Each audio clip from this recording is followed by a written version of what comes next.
பிரபு தொடங்கலாம் பிரபு. அனைவருக்கும் வணக்கம். கனியிட ஏறிய சொல்லையும் முற்றல் கழையிட ஏறிய சாரும் பனிமலர் ஏறிய தேனும் காய்ச்சும் பாகிட ஏறிய சு நனி பசு பொழியும் பாலும் தென்னை நல்கிய குளிரிள நீரும் இனியன என்பேன் எனினும் தமிழை என்னுயிர் என்பேன் கண்டீர் அப்படின்ற பாவேந்தரின் பாடல் வரி கொண்டு எம் அன்னை தமிழுக்கு எம் முதல் வணக்கத்தை சொல்லி இந்த நிகழ்வுக்கு வந்திருக்கும் அனைவரையும் வருக வருக என வரவேற்கிறேன். செந்தமிழே, உயிரே, நருந்தேனே, செயலினை மூச்சினை உனக்களித்தேன் என்று தமிழர் எங்கெங்கு சென்றிடனும் புலம்பெயர்ந்திடனும் தமிழுக்கு பங்களிப்பதில் தவறுவதில்லை, எந்த குறைவும் வைப்பதில்லை. செயலிலும் மூச்சிலும் தமிழே என்று இயங்குகிறார்கள். அந்த வகையில அமெரிக்க ஒன்றியத்தில் தமிழர் வாழும் அனைத்து பகுதிகளிலும் ஏதோ ஒரு வகையில் குழந்தைகள் முறையான தமிழ் கற்றலில் ஈடுபட்டிருக்கிறார்கள். வார இறுதியிலாகட்டும் அல்லது வார நாட்களில் 1 மணி நேரங்கள் செலவிடுவதாகட்டும், ஏதோ ஒரு வகையில் தமிழ் கற்றுக்கொண்டிருக்கிறார்கள். அந்த வகையில பல ஆயிரம் மாணவர்கள் அமெரிக்க ஒன்றியம் முழுவதும் தமிழ் கற்றுக்கொண்டிருக்கிறார்கள் என எண்ணுகிறோம். பல நூறு ஆசிரியர்களும் தன்னார்வலர்களும் இதன் பின்னணியில் இருக்கிறார்கள், பெருந்தொண்டாற்றிக் கொண்டிருக்கிறார்கள். அவர்கள் அனைவருக்கும் இந்த நேரத்தில் திணை அமைப்பின் சார்பாக எம் நெஞ்சார்ந்த நன்றியை உரைத்தாக்குகிறோம்.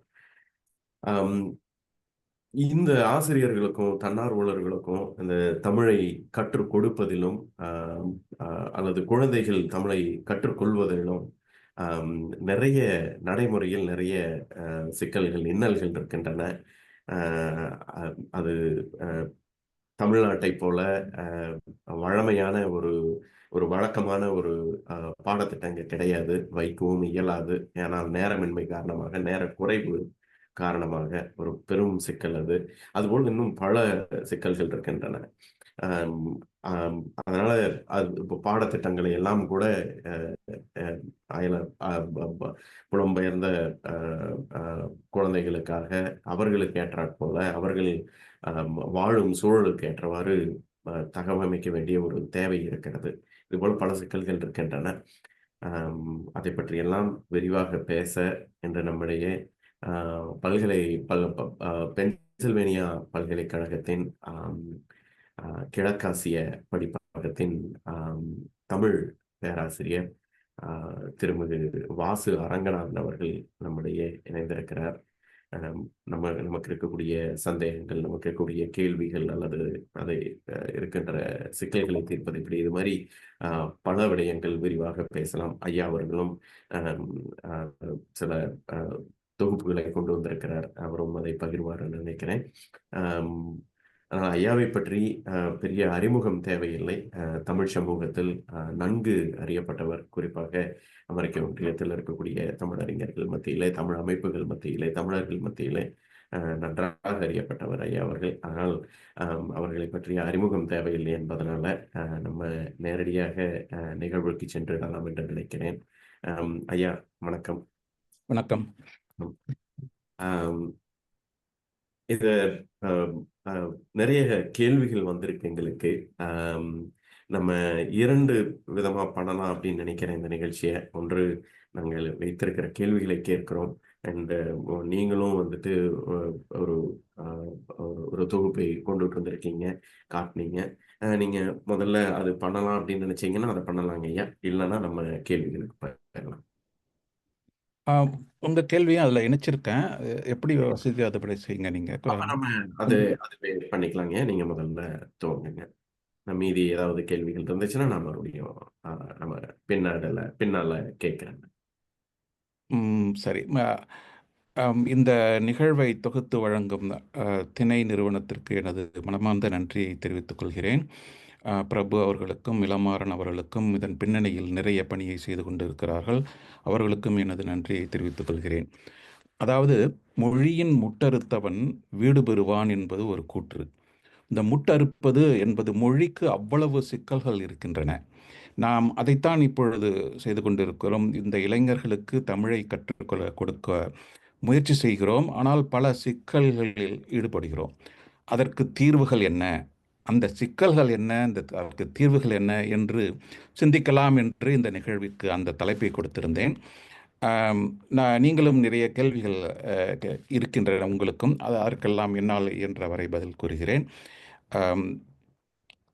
புறநானூற்றில் ஒரு வரி வரும், நீர்வழிப்படும் புனை போல முறை வழிப்படும் ஆருயிர் என்பது. அதை நீங்கள் கவனமாக பார்த்தால் எவ்வளவு அழகான வரி பாருங்கள். நீர்வழிப்படும் புனை என்பது அந்த நீரில் செல்லும் புனை எவ்வளவு சிக்கல்களுக்கு உள்ளாகின்றது, இருந்தாலும் அது முறை வழிபடுகின்றது. அதைத்தான் நாம் நம் வாழ்க்கையில் செய்து கொண்டிருக்கிறோம். இவர்கள் தமிழ் கற்பது, நாம் அவர்களுக்கு தமிழ் கற்றுக் கொடுப்பது எல்லாமே நீர் வழிப்படும் புனைதான். நிச்சயமாக முறை வழிபடுவோம் என்று எண்ணுவோம். இதை எப்படி நான் என்னுடைய காணொளி காட்டவா? காட்டலாங்க, நீங்க பகிரலாம்னு நினைக்கிறேன். தெரியுதா? தெரியுதுங்க. ஸோ நான் என்ன நினச்சேன்னா, அதாவது இதற்கெல்லாம் இந்த சிக்கல்களுக்கெல்லாம் காரணம் என்னென்னா, தமிழ் மொழியை அவர்கள் முதல் மொழியாக கற்கவில்லை. அவர்கள் இரண்டாம் மொழி சூழலில் தான் கற்கிறார்கள். அதற்கு இரண்டாம் மொழி சூழலில் நாம் எல்லா திறனையும் கொடுக்க முடியுமா என்பது சவால். முதலில் முதல் மொழி சூழல் என்றால் என்ன என்று கூறுகிறேன், இரண்டாம் மொழி சூழல் என்றால் என்ன என்று கூறுகிறேன். நாமெல்லாம் தமிழ்நாட்டில் கற்றவர்கள், இங்கு வந்து கற்றுக்கொள்ளவில்லை. தமிழ்நாட்டில் கற்ற தமிழ் தான் நாம் இப்பொழுது பேசிக்கொண்டிருக்கிறோம். முக்கியமாக ஒரு சூழலை கொடுக்கிறேன் பாருங்கள். குழந்தை விற்கிறாங்க, வாங்கித்தாங்க அப்பா. அப்பா சொல்கிறாங்க, விற்கிறதையெல்லாம் வாங்குன்னு ஏன் என் உயிரை எடுக்கிற? குழந்தை சொல்லுது, நான் எப்போ விற்றதையெல்லாம் வாங்குங்கன்னு சொன்னேன். முடியாதுன்னு சொல்லுங்க, நான் தாத்தா கிட்ட கேட்டு வாங்கிக்கிறேன். இது சாதாரண உரையாடல். சின்ன குழந்தை கூட இந்த உரையாடலில் ஈடுபடுகிறது இல்லையா? ஆனால் இதை இங்கே இரண்டாவது மொழி சூழலில் கற்றுக் கொடுக்க வேண்டுமென்றால் எவ்வளவு சிக்கல் இருக்கும் என்று நினைத்து பாருங்கள். உங்களுக்கு தெரியுமோ இல்லையோ, எனக்கு இருக்கிறது நிறைய சிக்கல்கள். ஏன் உயிரை எடுக்கிறேன், இதை எப்படி நீங்கள் சொல்லிக் கொடுப்பீர்கள்? விற்கிறதையெல்லாம் வாங்குன்னு ஏன் உயிரை எடுக்கிறேன்? விற்கிறதெல்லாம், அந்த வில் என்ற வினை எவ்வளவு சிக்கலான வினை தெரியுமா? அதை கற்றுக் கொடுப்பது அவ்வளவு எளிதல்ல. அதே போல தான் விற்றதையெல்லாம் வாங்குங்கன்னு சொல்கிறீங்க. அந்த குழந்தை அவ்வளோ அழகாக அப்போ அங்கே தமிழ்நாட்டில் சொல்லுதுன்னா, அதே மாதிரி நம்ம இந்த குழந்தை அமெரிக்காவில் பிறந்த குழந்தை, இல்லை மற்ற நாடுகளில் பிறந்த குழந்தை சொல்ல முடியுமா என்ன? சொல்லவே முடியாது. அதற்கு முக்கியமான காரணம், இவர்கள் தமிழ் மொழியை இரண்டாவது மொழியாக கற்கிறார்கள் இல்லையா? நமக்கு சவால், அவர்களுக்கு எப்படி தமிழ் மொழியை முதல் மொழியாக கற்றுக் கொடுக்க முடியும்? அதுதான் நம்முடைய சவால். அதுதான் நமக்கு சிக்கலும் தீர்வும் என்று சொல்லலாம். இப்போது இன்னொரு சூழலை காட்டுறேன். இவ்வளவையும் தலைக்கு மேலே வேலை இருக்குது, தலைக்கு மேலே போயிட்டு சான் போனால் என்ன, முழம் போனால் என்ன, இதெல்லாம் தமிழ் பாடத்திட்டத்தில் எதுலேயுமே இல்லை. நாம் இதை அமைச்சு கொடுத்தாலும் அவங்களால அது கற்றுக்க முடியுமா? அதனால் இது என்னன்னு அவங்க புரிஞ்சிக்க முடியுமா என்று நினச்சி பாருங்கள். அது எப்படி நாம் எல்லாம் பேசுகிறோம். இதில் ஏதாவது உங்களுக்கு புரியலைன்னு சொல்லுங்கள். இங்கே கலந்துக்கிட்டவங்களில் இது எனக்கு என்னன்னு தெரியாது, நான் கற்றுக்கிட்டதே இல்லை என்று சொல்லி பாருங்கள். நிச்சயமாக இருக்காது. நாம் எல்லாமே இதை கற்றுக்கிட்டு இருக்கோம். எப்படி கற்றுக்கிட்டோம்? முதல் மொழி சூழலில் தமிழ் மொழியை கற்றுக்கிட்டதுனால தான் இதை கற்றுக்கிட்டு இருக்கோம். இப்போது தாய்மொழி புலமைனா என்ன சொல்லலாம்? இதுதான் தாய்மொழி புலமை. இதையெல்லாம் நாம் எப்படி பேசுகிறோம், எந்தெந்த சூழலில் சொல்கிறோம், அதுதான் தாய்மொழி புலமை. அந்த தாய்மொழி புலமை கிடைத்தால்தான் இங்கு பிறந்த குழந்தைகள், வெளிநாட்டில் பிறந்த குழந்தைகளுக்கு தமிழ் நன்றாக தெரியும் என்று சொல்லலாம். அதுதான் நமக்கு சவால். சரி, இன்னொரு சிக்கலையும் சொல்கிறேன். நீங்களாவது எங்கள் வீட்டுக்கு வர்றதாவது, வந்தோமா, கேட்டோமா, படித்தோமான்னு இல்லாமல் இது மாதிரியான சூழல்கள், அவன் சரியான விளக்கண்ண, இதெல்லாம் நாம் பாடத்திட்டத்தில் அமைக்கிறதே இல்லை, அமைச்சதில்லை. நான் எந்த பாட புஸ்தகத்திலும் படித்ததில்லை, எந்த தமிழ் புத்தகத்திலையும் நான் படித்ததில்லை. இது நாம் இப்போது நீங்கள் சொல்கிற பிரபு ஒரு கேள்வி கேட்டிருக்காரு, நாம் இணையம் வழி சொல்லிக் கொடுக்குறோம், அதெல்லாம் அந்த பாடங்கள்லாம் அவங்களுக்கு சரியான பாடத்தை கொடுக்குறோமான்னு கேட்குறாரு. இணைய வழி பாடங்களில் இது மாதிரியெல்லாம் கொடுத்தாலும் அவர்களுக்கு புரியுமா என்பது ஒரு சிக்கல் இல்லையா? ஸோ இதுக்கான ஒரு முக்கியமான ஒரு தீர்வை நான் சொல்கிறேன். நாம் முதல் மொழி சூழலை கட்டாயப்படுத்தி கொடுக்க வேண்டும். அதுதான் நம்ம பாடத்திட்டத்தில் இருக்கணும். நல்லா நினச்சி பாருங்க. ஆங்கிலமே இல்லாத ஒரு சூழலை நாமாகவே ஏற்படுத்த வேண்டும். அது ஒன்றும் பெரிய கடினம் இல்லை. திட்டமிட்டு வழக்கு தொடர்களை அவர்களிடம் புகுத்த வேண்டும். நாம் பாடத்திட்டத்தை அமைக்கிறப்போ அந்த வழக்கு தொடர்கள், அந்த இலக்கண அமைப்புகள் எல்லாத்தையும் அவங்களுக்கு புரிஞ்சிக்கிற மாதிரி அவங்கக்கிட்ட புகுத்தணும். அப்படி ஒரு புகுத்த முடிக்கிற சூழலை நம்ம ஏற்படுத்தினா அதுதான் சரியான பாடத்திட்டம்னு சொல்லலாம். மொழி திட்டமிடல் நிறைய வழிமுறைகள் இருக்கு. இந்த வழிமுறையை நாம் இது நினச்சி பார்க்குறதே கிடையாது. இவர்களுக்கு தாய்மொழி புலமை கொடுக்கணும்னா இந்த வழக்கு தொடர்கள், இலக்கண அமைப்புகள் இதையெல்லாம் அவர்களுடைய புகுத்துவதற்கு நாம் பாடத்திட்டம் அமைக்க வேண்டும். இது மாதிரி நினச்சி பாருங்க. இதே மாதிரி தான் நாம் இதை இந்த முறையிலே பார்க்கலாம். நான் முன்னாடி சொன்னது வழக்கு தொடர். இது தமிழ் மொழியில் இருக்கிற இலக்கண அமைப்புகள். இந்த கொள் என்ற அமைப்பு, கொண்டிரு, விடு, இந்த மாதிரியான அமைப்புகளும் இலக்கண அமைப்புகளும் நிறைய தமிழ் மொழியில் சிக்கலை கொடுக்குது. இப்போ முடி வெட்டிக்க போகிறோன்னு சொல்கிறோம், முடி வெட்டி கொள்ள போகிறோன்னு சொல்கிறோம். இது எல்லாருமே நம்ம எல்லாருக்குமே புரியுது. இது சரியா? இது அவங்களுக்கு சொல்லிக் கொடுக்கறது, அவங்க புரிஞ்சுக்கிறது அது அவ்வளவு எளிது அல்ல. நான் கிட்டத்தட்ட 20 வருஷமாக தமிழ் சொல்லி கொடுத்துக்கிட்டு இருக்கேன். இதை சரியாக புரிஞ்சுக்கிட்டவங்க ஒரு சில மாணவர்கள் தான் சொல்லலாம். புரிஞ்சுக்கிட்டாலும் அவங்க பயன்படுத்த முடியாது. சரியாக சொல்லுவாங்களா? நான் முடிவு வெட்ட போகிறேன்னு தான் சொல்லுவாங்க. அவங்க யாருமே முடி வெட்டிக்க போகிறேன்னு சொல்ல போகிறதில்ல, இல்லையா? அதே மாதிரி தான் அந்த பார்த்துட்டு இருக்கேன், பார்த்துட்டு இருக்கேன். இது இந்த கொண்டுரு அமைப்புக்கு உள்ள ஒரு சிக்கல். அதை அவங்களால புரிஞ்சுக்கலாம். ஒரு வேளை புரிய வைக்கிறதுக்கு நம்மளால முடியும். ஆனால் அவங்க அந்த சரியாக பேசுவாங்களா? அதுதான் நமக்கு சரிய சிக்கல். அதே மாதிரி தான் இந்த விடு நிறைய இருக்குது. நீங்களும் வந்துட்டீங்களா அப்படின்னு கேட்டால் அதில் எவ்வளவு பின்புலம் இருக்குது பாருங்க. நான் அவங்களை எதிர்பார்க்கல, நீங்கள் வந்துட்டீங்களா?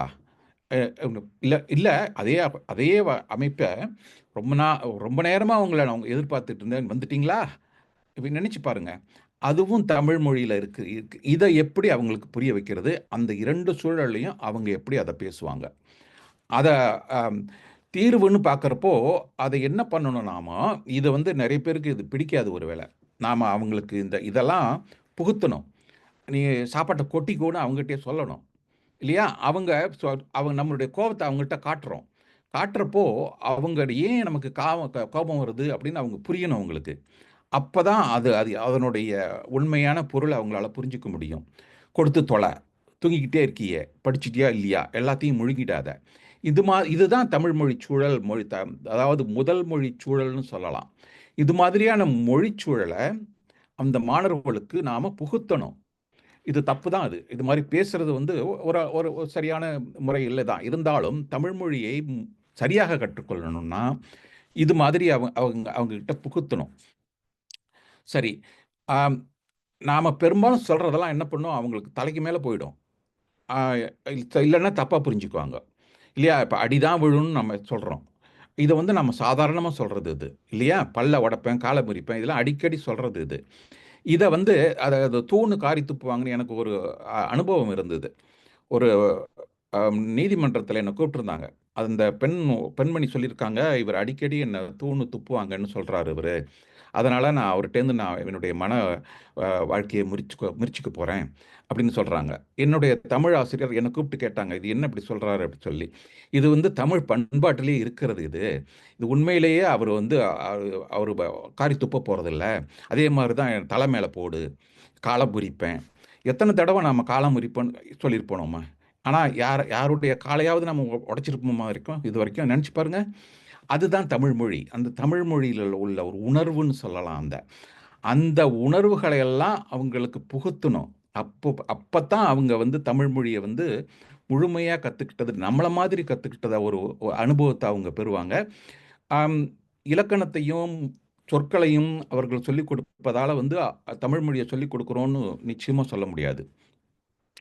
நாம் என்ன சொல்லணும்? இதை தமிழ் மொழி பண்பாட்டை பற்றி அவங்களுக்கு சொல்லணும். இதுதான் தமிழ் மொழி பண்பாடு, இது மாதிரிலாம் இருக்குது, நாங்கள் சொல்கிறத நீங்கள் தப்பாக புரிஞ்சிக்காதீங்க, இதையெல்லாம் நாங்கள் முன்னாடி சொன்ன மாதிரி காலை உடைப்பேன்னு நாங்கள் 1000 முறை சொல்லியிருக்கோம். இருந்தாலும் ஆனால் ஒருத்தவங்க கூட யாருக்காலையும் நாங்கள் உடைச்ச அனுபவம் எங்களுக்கு கிடையாது.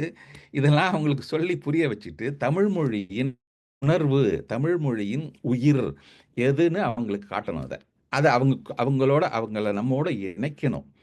அப்படி தான் நாம் பார்க்கணும் அதை. சரியா? நம்ம இதுக்கப்புறம் பிரபு கேட்ட கேள்விகளுக்கெல்லாம் சில பதில்கள் இங்கே கொடுத்துருக்கேனா, இதை அவரே கேட்டு சொல்லிக் சொல்கிற மாதிரி சொல்லலாம் நாம, இல்லையா? இந்த இந்த இடத்துல நான் நிறுத்திக்கிறேன். பிரபு நீங்கள் எடுத்துக்கோங்க, எப்படி சொல்லலாம், இப்படி செய்யலான்னு. நீங்கள் பேசுகிறத நிறுத்திருக்கீங்க. பேசுற இல்லைங்க. ஆம், இது ஒரு அடிப்படையான ஒரு கேள்வி ஒண்ணு நிறைய பேருக்கு இருக்குங்க. குறிப்பா குழந்தைகளுக்கு இருக்கு. அவங்க கேட்கிற கேள்வி, நான் ஏன் தமிழ் கத்துக்கணும் இங்க? தமிழினுடைய ஒரு ஒரு ரெலவன்ஸ் அப்படின்னு சொல்லுவோம் இல்லைங்களா? அது அது அத இங்க அவங்க பண்றது ரொம்ப குறைவா இருக்கு. அத அவங்களால பண்ண முடியல. இப்ப நீங்க ஏற்கனவே சொன்ன மாதிரி. அதுக்கான வாய்ப்புகள் இல்ல. அப்போ இயற்கையாவே அவங்களுக்கு வர்ற கேள்வி என்ன அப்படின்னா, நான் ஏன் இங்க தமிழ் கத்துக்கணும்? அப்படின்ற ஒரு கேள்வி வருது. அதுதான். நான் அதை இங்கே கழித்திருக்கேன். அதாவது அவங்க கல்லூரிக்கு வரும்போது என்னன்னா, முக்கியமா இப்போ அமெரிக்காவுல மற்ற மற்ற நாடுகள்லயும் இது இருக்குது. தமிழ் மொழியை அங்கீகரிக்கிறாங்க அவங்க. இப்போ இங்கிலாந்தில் நான் ஒரு பாடத்திட்டத்துக்கு நான் மதிப்பீட்டாளராக இருக்கேன். அங்கே இங்கிலாந்தில் அவங்களும் தமிழ் மொழியை அங்கீகரிக்கிறாங்க. அதே மாதிரி தான் கனடாவிலையும் இருக்குது, ஆஸ்திரேலியாவிலையும் இருக்குது. அதனால் தமிழ் மொழியை எங்கேயுமே அங்கீகாரம் இல்லைன்னு சொல்ல முடியாது. தமிழ்நாட்டில் மட்டும்தான் இருக்குன்னு சொல்ல முடியாது. கல்லூரிக்கு வராங்கன்னு வச்சுக்கோங்க. அவங்களுக்கு தமிழ் மொழி நல்லா இருந்ததுன்னா, அது எல்லா கல்லூரியிலும் பெரும்பாலான கல்லூரிகள் அமெரிக்காவில் 2வது மொழியாக ஒரு மொழியை கற்றுக்கணும் அவங்க. அதாவது அவங்க 2 வருடம் அதுக்கு படிக்கணும். மற்ற படிப்புகளோடு இணைந்து தமிழ் வேறொரு மொழியையும் கற்றுக்கணும். அப்போ அவங்களுக்கு தமிழ் நன்றாக தெரிந்ததென்றால் கல்லூரியில் வேறு மொழி படிக்கவே வேண்டாம். அந்த நேரத்தை அவர்கள் மிச்சப்படுத்தலாம். அதோடு பணத்தையும் மிச்சப்படுத்தலாம். நிச்சயமாக இது நடக்கும். நான் நேரடியாக காண்கிற ஒன்று இது. மற்றபடி தமிழ் உறவினர்களோடு உறவினராக இருக்க வாய்ப்பு இருக்குது, இல்லையா? நம்ம குழந்தைகள்கிட்ட தமிழில் பேசும்போது த அது ஒரு உணர்வு. அவர்கள்ட்ட ஆங்கிலத்தில் பேசுறது என்பது வேறு ஒரு உணர்வு. நாம் எல்லாருமே தமிழில் தான் அவங்களும் நம்ம கூட தமிழில் பேசுறது தான் ஒரு உணர்வு, சரியான உணர்வு, இல்லையா? அதுவும் கிடைக்க வாய்ப்பு இருக்கு. இரு 2 மொழியில் தாய்மொழி புலமை இருக்குன்னா அது ஒரு ஒரு திறமைன்னு தான் சொல்லணும். அது அது என்னன்னா நிறைய கல்லூரியில் அனுமதி கொடுக்கிறது. 2 மொழிக்கு புலமை இருக்குன்னு சொன்னால் அது அனுமதி கிடைக்க வாய்ப்பு இருக்கு. இது நம்ம நல்ல கண்கூடா பார்க்கறது. இது அமெரிக்காவில் நீங்கள் நல்ல கல்லூரியில் அனுமதி கிடைக்கணும் என்பது ஒன்றும் அவ்வளோ எளிதல்ல. அவங்ககிட்ட நான் இது மாதிரி தமிழ் மொழி தெரியும், ஆங்கிலமும் அப்படின்னு சொல்லி காட்டும்போது உங்களுக்கு ஒரு முன்னுரிமை கொடுப்பாங்க. நிச்சயமாக அது நடக்கிற ஒன்று தான் அது. நிச்சயமாங்க சார். இப்போ இங்க நெறைய குழந்தைகள் பார்த்தீங்க அப்படின்னா, அதோட ஒரு தொடர் கேள்வியா நான் கேட்கிறேங்க இத. என்னன்னா, அ இப்போ இருமொழி முத்திரை அ அ சம்மந்தமா நெறைய குழந்தைகள் படிக்கிறாங்க. இப்போ அந்த இப்போ அனுமதி தாண்டி அனுமதியில ஒரு முன்னுரிமை உண்டு. அத தாண்டி வேற ஏதாவது நன்மைகள் இருக்குங்களா? இப்ப இருமொழி முத்திரை வாங்குறதுல இருமொழி பல்கலைக்கழகம். முத்திரை கொடுக்கறதுல அவங்க அந்த தேர்வு முறையை பார்த்தீங்கன்னா, நீங்க நல்லா பேசணும், நல்லா எழுதணும். அந்த 2 திறமையும் இல்லைன்னா, அந்த இருமொழி முத்திரை வாங்குவதற்கு வாய்ப்பே இல்லை. அப்போ அவங்களுக்கு இது ஒரு சவாலாக இருக்கும், இல்லையா? மாணவர்களுக்கு இப்ப நான் நிறைய மாணவர்களோட தொடர்புல இருக்கேன். அவங்களுக்கு அந்த இருமொழி முத்திரைக்கு தேர்வையும் நான் தான் கொடுக்கிறேன் சில இடத்துல.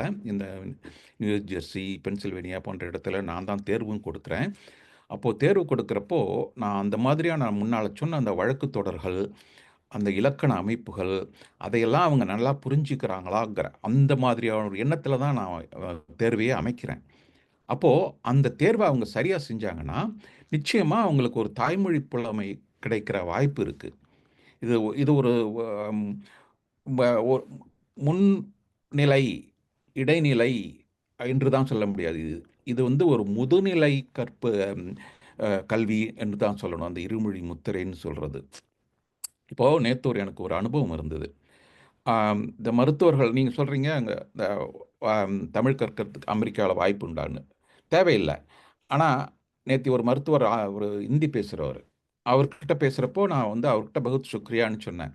அவர் உடனே தன்யவாத்னு சொன்னார். ஸோ எங்களுக்கு இடையே ஒரு ஒரு நல்ல உறவு இருந்தது அப்போது அவர் வந்து ஒரு மருத்துவர், நான் நோயாளி என்ன அப்படின்னு ஒரு எண்ணம் இல்லாமல் ரெண்டு பேரும் இணையிறோம் பாருங்க. எது இணைக்குது எங்களை? மொழி தான் இணைக்குது இல்லையா? அந்த அது மாதிரி தான் நாம் பார்க்கணும். இந்த இருமொழி முத்திரை அது மாதிரியான ஒரு மொழி புலமையை கொடுக்க ஒரு வாய்ப்பு இருக்கு. நன்றிங்க. அப்போ அடுத்தது இந்த கேள்விங்க. இது ஒரு மிக முக்கியமான ஒரு கேள்வி. வேலை வாய்ப்புகள் இப்போ தமிழ் கற்பதினால அமெரிக்கால வேலை வாய்ப்புகளுக்கு வாய்ப்பு உண்டா? வேலை வாய்ப்புன்னு சொல்ல முடியாது. இங்க இருக்கிற இப்ப எனக்கு தமிழ்ல தான் வேலை இங்க இருக்கு இல்லையா? தமிழ் வேலை இல்லைன்னா எனக்கு வேலை இல்லை இங்க. நான் தமிழை வச்சுக்கிட்டு தான் இங்க வேலைக்கே வந்தேன். ஸோ என்ன மாதிரி ஒரு 5, 6 பேர் இங்க அமெரிக்காவில் தமிழை கொண்டு வேலை செய்கிறார்கள். நிறைய பேர் ஆம், அமெரிக்காவில் தமிழ் பண்பாட்டை பற்றி படித்து, ஆங்கிலத்தில் படித்து, தமிழ் அரசியல், மதம் போன்றவற்றை பற்றி படித்து வேலை செய்கிறார்கள். இப்போ உங்களுக்கு தெரியும், ஹார்வர்டில், கார்னலில், கலிஃபோர்னியா பெர்க்லி, சிகாகோ யூனிவர்சிட்டி இவங்க எல்லாம் தமிழ் மொழியை பற்றி படித்தவர்களுக்கு நிறைய வேலை வாய்ப்பு இருக்கிறது. அவங்க வேலை செய்து கொண்டும் இருக்கிறார்கள்.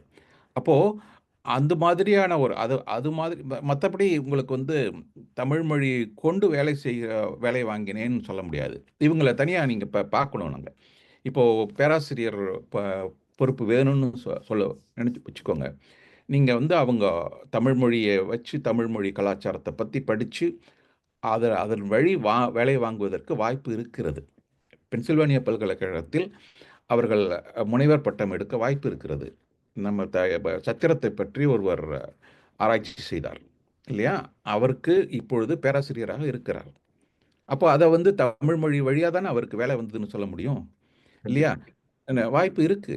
அது நிறைய பேர் அது மாதிரியான வாய்ப்பை விரும்புவாங்களான்னு சொல்ல முடியாது. இங்கே இருக்கிற மாணவர்கள் நிறைய பேர் பொறியியலாளர் ஆகணும், மருத்துவர் ஆகணும்னு தான் விரும்புவாங்களே தவிர, நான் அது மாதிரியான தமிழ் பேராசிரியர் ஆகணும்னு யாரும் விரும்புறதில்லை எனக்கு தெரிஞ்சு. ஆனால் இருக்காங்க, நிறைய பேர் இருக்காங்க. டொரண்டோ பல்கலைக்கழகத்தில் ஒரு பேராசிரியர் இருக்கிறார். ஹார்வர்ட் பல்கலைக்கழகத்தில், சிகாகோ பல்கலைக்கழகத்தில், இப்படி அடுக்கிக் கொண்டே போகலாம். நிறைய பேராசிரியர்கள் தமிழ் வழி வேலைவாய்ப்பை பெற்றவர்கள். தமிழ்நாட்டிலேயே கூட தமிழ் ஆசிரியராகவோ அல்லது தமிழ் பேராசிரியராகவோ அதை ஒரு வேலையாக அதை ஒரு தேர்ந்தெடுக்கக்கூடிய நபர்கள் எண்ணிக்கை வந்து குறைஞ்சிக்கிட்டே தான் இருக்கு. அந்த சூழல் மாறும் என்று நம்புவோம். அதற்கு என்ற அளவு நம்ம என்ன செய்ய முடியுமோ செய்வோம் சார். அடுத்த கேள்விக்கு போனாங்க.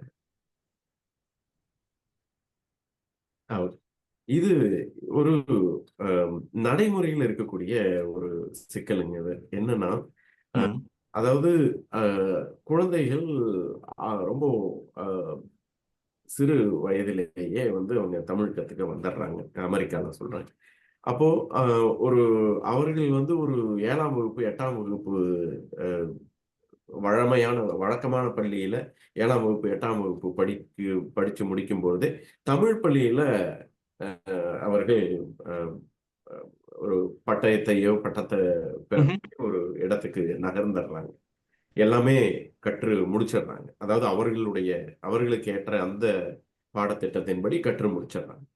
அப்போ அதுக்கப்புறம் வந்து நம்ம இந்த இருமொழி முத்திரைக்கு வாங்கணும் அப்படின்னு போகும்பொழுது பெரும்பாலான பள்ளிகளில என்ன நிலைமை இருக்கு அப்படின்னா, அவர்கள் 11ஆவதோ அல்லது 12ஆவதோ படிக்கும் பொழுதுதான் தேர்வு எழுத அப்படிங்கிற ஒரு சூழல் இருக்குங்க. குறைஞ்சபட்சம் நியூஜெர்சியில அப்படிதான் இருக்கு. அப்ப என்ன ஆகுது அப்படின்னா, அந்த 8ஆம் வகுப்புல இருந்து 11ஆம் வகுப்பு அல்லது 12ஆம் வகுப்பு வரைக்கும் ஒரு 3 அல்லது 4 ஆண்டுகள் ஒரு இடைவெளி இருக்கு உங்களுக்கு. இடைவெளியை நிரப்புவது ஒரு கடினமான பணியா இருக்குங்க எங்களுக்கு. ஒரு பள்ளி நடத்துபவர்களுக்கு தெரியும், தமிழ் பள்ளி நடத்துபவர்களுக்கு தெரியும். அதற்காக என்ன சொல்றதுன்னா மெனக்கெட வேண்டியதா இருக்கு நாங்க. அது அதற்கான ஒரு ஒரு ஒரு தீர்வு அல்லது அதற்கான ஒரு ஆலோசனைகள் ஏதாவது இருந்தா பகிர்ந்துக்குங்க. அதாவது அந்த இருமொழி முத்திரை தேர்வுன்னு சொல்றது இப்பதான் முன்னால இப்ப ஒரு 2, 3 வருடங்களாக தான் இருக்கு அது. அத வந்து அவங்க இன்னும் அ அம் முழுமையா கொண்டு வரல. இப்போதைக்கு 10வது இல்லன்னா 11வது படிக்கும்போது தான் அது தேர்வு எடுக்கலான்னு சொல்லி அவங்க வச்சிருக்காங்க. அத நம்ம மாத்துறதுக்கு வாய்ப்பே இல்ல.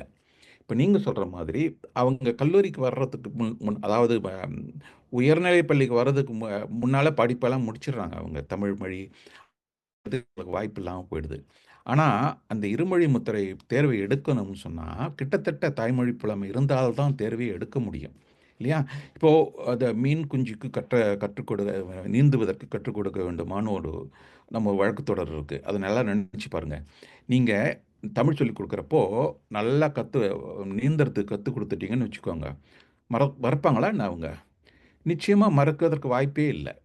அதுதான் நாம பார்க்கணும் நம்ம. நாம இங்க பள்ளிக்கூடத்தில கத்துக் கொடுக்கிறப்போ, "நீ இன்னும் 2 வருஷத்துல க க மறந்துடலாம் இத" அப்படின்னு சொல்லி நாம யாரும் கத்துக் குடுக்கறதில்ல. இல்லையா? அப்போ அந்த இருமொழி தேர்வுக்கு ஒரு புலமை அ இருக்கிற அளவுக்கு படிக்கிறார்கள் என்றால், நிச்சயமாக அந்த தமிழை என்றுமே மறக்க மாட்டார்கள். அப்படித்தான் நாம பார்க்கணும் அத. இல்லையா? அப்போ இந்த பாடத்திட்டத்த நம்ம கொடுக்கிறப்ப நான் முன்னால சொன்னது மாதிரி, அ முதல் மொழிச் சூழலில் அவர்களை உட்படுத்த வேண்டும். ம். இந்த பள்ளிக்கூடம், வீடு இங்கெல்லாம் அவங்கள எப்படியாவது நம்ம பாடத்திட்டத்தை மாற்றி, மொழி திட்டமிடல் சரியாக செய்து, அவர்களுக்கு அந்த மொழி அ முதல் மொழிச் சூழலில் திறமை என்ற ஒரு திறமைய கொடுத்துட்டோம்னா, அவங்க என்னைக்குமே தமிழ் மொழிய மறக்க மாட்டாங்க. அதுதான் இப்ப இருக்கிற சிக்கலே. நமக்கு தெரியல. நாம எத்தன பேரு நாம வந்து மொழி எப்படி கத்துக் குடுக்குறதுன்னு கத்துக்கிட்டோம் சொல்லுங்க? நமக்கு தெரிஞ்சத அவங்களுக்கு சொல்றோம் அவ்வளதான். இல்லையா? ஆனா அந்த மொழியியலாளர்கள், அரசு அ அர தமிழக அரசு இவங்க எல்லாம் இணைந்து செயல்பட வேண்டும். அவர்கள் தமிழ் மொழி கற்றுக் கொடுக்கும் பொழுது, யார் வேண்டுமானாலும், எங்கு வேண்டுமானாலும் கற்றுக் கொடுக்கும் பொழுது, முதல் மொழிச் சூழலில் அவர்களை உட்படுத்த முடியுமா? இதுதான் நமக்குள்ள சவால். அந்த சவால இன்னும் நம்ம அதுக்கு ஒரு முழுமையான தீர்வு கிடைக்கல. அதற்கு முழுமையான தீர்வு கிடைச்சதுன்னா, நீங்க சொல்ற அந்த கேள்விக்கான பதில் இருக்கிறது அதுல. அது ஒரு ஒரு சின்ன ஒரு இதையும் பகிர்ந்துக்கிறேன் ம். பெற்றோர்கள். அது இப்போ எப்படி நீங்க சொன்ன மாதிரி தான் அந்த ஒரு முதல் மொழி சூழலை உருவாக்க வேண்டும் அப்படிங்கிறதுல எல்லோருடைய பங்கும் உண்டு. அது தமிழ் பள்ளி மட்டும் இல்ல, தமிழ் பள்ளி ஆசிரியர்களுடைய பங்கும் இல்ல, பெற்றோர்களுடைய பங்கும் மிக முக்கியமானது அப்படின்னு நான் நினைக்கிறேன். ஏன்னா நம்ம 8ஆம் வகுப்பு முடிச்சதுக்கு அப்புறம் பெரும்பாலான நேரங்கள்ல அவங்க பள்ளிக்கு வருவதில்லை. வீட்ல அல்லது வழக்கமான பள்ளிக்கு தான் போறாங்க. அப்போ நம்ம இதில் ஒரு சொற்றொடர் உண்டு. "செந்தமிழும் நாப்பழக்கம்" அப்படின்ட்டு. ம்ஹ்ம். படிக்க படிக்க அல்லது பேச பேச தான் தமிழும் நல்லா வரும் அப்படின்ட்டு. அதனால அ மேபி ஒருவேளை பெற்றோர்களும் இதற்கு ஒத்துழைத்தால், அவர்கள் வீட்ல வந்து கொஞ்சம் தமிழ் படிச்சாங்கன்னா, தமிழ்லயே பேசினாங்க அப்படின்னா மிகச் சிறப்பா இருக்கும்ன்றத தான் நீங்க சொல்ல வரீங்கன்னு நான் புரிஞ்சுக்கிறேன். ஆமா. நிச்சயமா என்னுடைய மாணவி ஒருத்தி நல்லா தமிழ் நெறைய பேர் மாணவர்கள் நான் பார்க்குறப்புல, அவங்ககிட்ட நான் தமிழ்ல தான் பேசுவேன். நான் இப்போ உங்ககிட்ட பேசுற மாரி தான் அவங்ககிட்ட நான் பேசுவேன். அவங்களுக்கு ஒண்ணு சிக்கல் என்னன்னா, எழுதத் தெரியாது, படிக்கத் தெரியாது. அந்த ஒரு திறமை தான் நான் அவங்களுக்கு சொல்லிக் குடுத்துட்டு இருக்கேன். ஆனா, அவங்க எப்படி நல்லா பேசுறாங்க? உங்கள மாதிரியும், என்ன மாதிரியும் எப்படி பேசுறாங்க? எப்படி பார்க்கும்போது அவங்களுக்கு அந்த முதல் மொழி சூழல் வீட்டில நெறைய கிடைச்சிருக்கு. ஒரு மாணவி சொன்னா, "என்னுடைய அம்மா எனக்கு சாப்பாடு போட மாட்டேன்னு சொல்லுவாங்க, தமிழ்ல பேசல." நடந்திருக்கு. நியூ ஜெர்சில இது நடந்தது இது. அந்த பெண் இதுதான் இந்த காரணத்தினால தான் நான் சின்ன குழந்தையா இருக்கும்போது நெறைய தமிழ் பேசினேன், அப்படின்னு சொல்றாங்க. அந்த பொண்ணு நீங்க நெனச்சு பார்க்க மாட்டீங்க. எனக்கு வேலையும் கிடைக்கல, ஒரு இதுவும் கிடைக்கல. அது தெரியும் என்ன அந்த பொண்ணு அப்படியே சொல்றா. "என்னம்மா இப்படி சொல்றீன்னா, யார் சொல்லிக் குடுத்தாங்க? எனக்கு அம்மா தான் சொல்லிக் குடுத்தாங்கங்கிறாங்க." அதுதான் பாருங்க. அத அந்த தமிழ் மொழி இந்த முதல் மொழி சூழல்ல அவ கத்துக்கிட்டு இருக்கா மொழிய. அது நிச்சயமா கொடுக்க வாய்ப்பு இருக்கு. வீட்டில கொடுக்கலாம். நெறைய கொடுக்கலாம். வீட்டில பார்த்தீங்கன்னா, குழந்தைகளுக்கு வந்து அவங்க நெறைய படிக்கணும், வேலை வாங்கணும். அதுதான் பெற்றோர்களுக்கு உள்ள எண்ணமே தவிர, அவ சில பேர் வீட்ல இருக்கு. தமிழ் மொழி கத்துக்கணும்னு சொல்லி எத்தன பேரு வந்து அம் முழு முயற்சி எடுப்பாங்கன்னு சொல்லுங்க. முழு முயற்சி எடுத்தாலும் எத்தனை குழந்தைகள் அதற்கு உடன்படுவார்கள் என்று சொல்லுங்கள்? முடியாது. அந்த 2 பேரும் உடன்படலைன்னா, அது நிச்சயமா அந்த தாய்மொழி புலமை கிடைக்கிறதுங்கிறது ஒரு சவாலா தான் இருக்கும் நமக்கு. மகிழ்ச்சிங்க. அப்புறம் அடுத்ததுக்கு போயிடலாம். அம் இது அ ஒரு அதாவது இது இது வந்து எதற்காக இந்த கேள்வி வந்துச்சு அப்டின்னா, அ நான் தமிழ் படிச்சு என்ன பண்ண போறேன்? அப்டின்ற அந்த கேள்வியினுடைய ஒரு துணை கேள்வியா தான் இது வந்துச்சுங்க. இத நான் படிக்கிறேன். இவ்ளோ அம் அ ப ப நேரத்த செலவு பண்றேன். அ ஆற்றல செலவு பண்றேன் தமிழ கத்துக்கிறதுக்கு.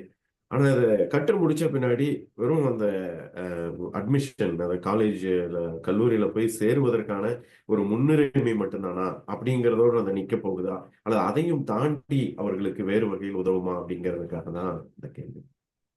ஆமா. அதாவது தமிழ் இப்ப நான் சொல்லியிருக்கேன் ஃப்ளாஸ்ன்னு ஒரு ஃபாரின் லாங்குவேஜ் ஏரியா ஸ்டடீஸ் ஸ்காலர்ஷிப்னு ஒண்ணு பெரும்பாலான பல்கலைக்கழகத்தில குடுக்குறாங்க. எங்க பல்கலைக்கழகத்தில அது குடுக்குறாங்க. அத இப்ப வாங்க வாய்ப்பு இருக்கு. அதாவது இத காட்டுறேன் பாருங்களேன். இங்க என்ன சொல்றாங்கன்னா, அண்டர் கிராஜுவேட்ஸ்க்கு பாருங்க. 10,000 டியூஷன் குடுக்குறாங்க. அதோட 5,000 ஸ்டைப்பண்ட் குடுக்குறாங்க. இது ம். வந்து தமிழ் மொழிய கத்துக்கிறதுக்கு மட்டும் தான் இது. இல்லையா? அவங்க 2 வருஷம் மொழி கத்துக்கணும். அப்போ அவங்களுக்கு பாருங்களேன் 10,000 டியூஷன்ல குறைச்சுக்கிறாங்க. 5,000 ஸ்டைப்பண்ட் குடுக்குறாங்க. இது வந்து கிராஜுவேட்ஸ்க்கு இன்னும் கூட இருக்கும். இது ம். வந்து ஒவ்வொரு வருடமும் எங்கள் பல்கலைக்கழகத்தில் நடப்பது ஒன்று. ம். நாங்க அதற்காக 2 மாணவர்களுக்கு தான் குடுப்பாங்க. தமிழ் மொழிய பொறுத்தவரையும் 2 மாணவர்கள் குடுப்பாங்க. மத்த மொழிகளுக்கு 2 கிட்டத்தட்ட ஒரு 10, 15 பேர் வாங்குவாங்கன்னு வச்சுக்கோங்க. அப்போ இது அவங்களுக்கு ஒரு வாய்ப்பா இருக்கு பாருங்க. தமிழ் மொழிய கத்துக்கிறதுக்கு வாய்ப்பா இருக்கு இது. இது ம். வந்து அமெரிக்காவுல இருக்கிற ஒரு ஆம் முறை. மத்த நாடுகள்ல எப்படி இருக்குன்னு எனக்கு தெரியாது. சிங்கப்பூர்ல நிச்சயமா நெறைய வழிமுறைகள் இருக்கு. இங்கிலாந்திலும் இருக்கு. நீங்க கேட்ட கேள்விக்கு இது ஒரு நேரடி பதில் இது. ஆம் அப்படின்னு சொல்லலாம் அத. யாரோ கேள்வி கேட்குறாங்க. அவங்க வேணா கேட்க சொல்லுங்களேன். ஆ கேட்டுக்கலாங்க. ஒரு நம்ம நிகழ்ச்சியினுடைய தொடர்ச்சி போகாம இருக்கிறதுக்காக, நம்ம இத நிகழ்வு முடிச்சுட்டு, ஐயா உங்களோட கேள்விகள வச்சுக்கங்க. நம்ம இறுதியில ஒரு கேள்வி பதில் பகுதி வரும்பொழுது நம்ம கேட்டுக்கலாம் அப்படின்னு நினைக்கிறேங்க. அ நிகழ்ச்சி தொடர்ச்சி அ இருக்கும் அதுக்காக. நம்ம அடுத்த கேள்விக்கு போலாம். அம் இது ஐ திங்க் நம்ம நம்ம முன்னாடியே சொல்லிட்டீங்க நெறைய விஷயங்கள் ம்ஹ்ம். பத்தி. அதனால தான் இதுக்கு பதில் நான் இதுல எழுதல. நான் நெறைய சொல்லிட்டேன் நான். அ அயலகத்தில் தமிழ் கற்ற குழந்தைகள், தமிழ்நாட்டில் படிப்பிலோ அல்லது வேலைவாய்ப்பிலோ பயன்படுத்த முடியுமா? என்ன அல்லது எவ்வாறான கற்பித்தலை நாம் கொடுக்க வேண்டியது? இப்போ இங்க படிச்ச ப மாணவர்கள் வந்து தமிழ்நாட்டுக்கு போறாங்கன்னு வச்சுக்கோங்க. தமிழ்நாடு அது ரொம்ப நடக்கறதில்ல. இங்கிருந்து யாருமே தமிழகத்துக்கு போறதில்ல. தமிழகத்திலிருந்து தான் இங்க வர்றாங்களே தவிர, ஒருவேளை அவங்க போக வேண்டியிருந்தால், இங்கு படிக்கிற நாங்க சொல்லிக் கொடுக்கிற அந்த தமிழ் அறிவு நிச்சயமாக அங்க பயன்படும். இல்லையா? நான் ஒரு எடுத்துக்காட்டு சொல்றேன். எங்களுடைய மாணவர்களுக்கெல்லாம் அவங்க வந்து அதாவது இம்மர்ஷன் என்று ஆங்கிலத்தில் சொல்வார்கள். அந்த மொழிச் சூழல்ல தமிழ் மொழிய கற்கிறது. நாங்க மொழிச் சூழல கொடுக்க முடியாது. வகுப்பு சூழல தான் நாங்க கொடுக்க முடியும். அந்த வகுப்புச் சூழல்ல அவங்க கத்துக்கிட்ட மொழிய முறையாக பயன்படுத்தணும்னா, அவங்க மொழிச் சூழலுக்கு போகணும். அதே மாதிரி இந்த ஏஐஏஎஸ்ன்னு ஒரு நிறுவனம் இருக்கு. அமெரிக்கன் இன்ஸ்டிடியூட் ஆஃப் இந்தியன் ஸ்டடீஸ்ன்னு. அவங்களும் நெறைய பணம் குடுக்குறாங்க படிக்கிறதுக்கெல்லாம். அப்போ படிக்கிறப்போ அவங்க என்ன பண்றாங்க, இங்க 2 அங்க போய் 2 சொல்றாங்க. மதுரையில போய் படிக்கணும்னு சொல்றாங்க. அப்போ இங்க நாங்க சொல்லிக் குடுக்குறப்போ, அந்த வகுப்புச் சூழல்ல சொல்லிக் குடுக்குறோம். அங்க போய் மொழிச் சூழல்ல கத்துக்கிறாங்க. ஒரு மாணவி நான் சொல்லிக் குடுத்துட்டு மதுரைக்கு போயிட்டு வந்த பிறகு, வந்த உடனே என்ன கூப்பிட்டா. தொலைபேசியில கூப்பிட்டு, "என்ன நல்லா இருக்கீகளா? அங்கிட்டு போயிட்டு வந்தேனா, நீங்க எப்படி இருக்கீய?" அப்படி அங்க பேசுனத அப்படியே என்கிட்ட சொன்னா. நான் அதெல்லாம் வந்து வகுப்புச் சூழல்ல சொல்லிக் கொடுக்க முடியாது. இல்லையா? ஆனா நான் வகுப்புச் சூழல்ல சொல்லிக் கொடுத்த அந்த அமைப்பு, அவருக்கு அங்க போய் தமிழ் சூழல்ல கத்துக்கிறதுக்கு ஒரு பயனுள்ளதா இருந்தது அது. அதனால தான் அவ வந்து, "நீங்க சொல்லிக் கொடுத்தது தான் எனக்கு அங்க பயன்படுத்த முடிஞ்சது." அப்படின்னு சொன்னா அவ. அப்போ இலக்கண அமைப்பு, சூழல் அமைப்பு 2யும் வேறுபடுத்தி பார்க்கணும் நீங்க. இலக்கண அமைப்பு, சொற்கள் இதெல்லாம் தெரியலன்னா, அந்த சூழல்ல போய் தமிழ் மொழிய கத்துக்கிறது நிச்சயமா முடியாது. அப்போ அவங்க தமிழ்நாட்டுல அங்க போய் சூழல்ல முழுகணும்னா, அவங்களுக்கு அடிப்படை அறிவு இருக்கணும் மொழியில. அது இங்க கத்துக்கிறவங்களுக்கு பயனுள்ளதா இருக்கு அது. இது நீங்க சொன்னது நேரடியா சொல்ல முடியாது. தமிழ் ஆம், குழந்தைகள்னு சொல்ல முடியாது. ஆனா நிச்சயமா அங்க போகும்போது படிக்க கத்துக்கிறாங்க. இல்லையா? நம்ம இங்க நிச்சயம் முதல்ல சொல்லிக் குடுக்குறது நாங்க படிக்க கத்துக்கிறது தான். இப்ப அவங்க அங்க போன உடனே எல்லா இடத்துலயுமே படிக்கிறாங்க. அவங்க மாணவர்கள் வந்து சொல்லுவாங்க என்கிட்ட. நான் அங்க போய் படிச்சேன். ஆரியபவன் அது போட்டிருந்தது. அ அ ச க நல்ல சுவையான சாப்பாடு இங்க கிடைக்கும்னு போட்டிருந்தாங்க. அத பார்த்துட்டு நான் அங்க போய் சாப்பிட போனேன் அப்படின்னு சொல்றாங்க அவங்க. அத படிச்சதுனால தான் அவங்க நல்ல சுவையா சாப்பாடு சாப்பிட முடிஞ்சதுன்னு பாருங்களேன். நெனச்சு பாருங்க.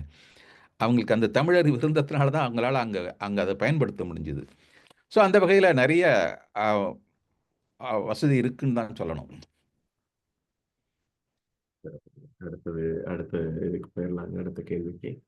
ஆ, இப்போ இது ஒரு அம், இது அதாவது இப்போ வந்து என்ன வழியான கற்றல் அப்படிங்கிறது ரொம்ப அதிகமாயிட்டு இருக்குங்க. ம்ஹ்ம். குறிப்பா பெற்றோர்களுக்குமே வந்து இணைய வழியில கல்வி அப்படிங்கிறது நேரத்தை நிறைய மிச்சப்படுத்தக்கூடிய ஒன்றா இருக்குது. வசதியாகவும் இருக்கு உங்களுக்கு. கன்வீனியன்ஸ்ன்னு சொல்றோம் இல்லைங்களா? அந்த மாதிரி. ம்ஹ்ம். அம், ஆனா அந்த இணைய வழியான அந்த கற்றல் ஆ, நம்ம வளாகத்திலான கற்றல், அந்த வளாக வகுப்பு சூழல்ல இருக்கக்கூடிய கற்றலோட ஒப்பிடும் பொழுது, கிளாஸ் ரூம் செட்டப் ம்ஹ்ம். அது நல்லா இருக்கு அப்படின்னு நினைக்கிறீங்களா? அல்லது இதுல ஏதாவது ஒன்றை காட்டிலும் இன்னொன்று கூடுதல் சிறப்பு அப்படின்ற மாரி இருக்குங்களா? உங்களுடைய கருத்து? இப்ப 3 சூழலை பார்க்கலாம். 1 தமிழக சூழல், முதல் அம் மொழியாக கற்கும் சூழல். 2வது வகுப்புச் சூழல்.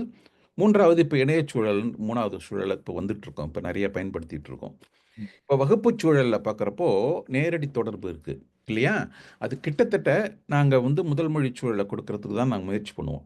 நாங்க எங்களுடைய வகுப்புச் சூழல்ல என்ன பண்றோம்னா, மாணவர்களிடையே பேச வைப்பேன் நான்.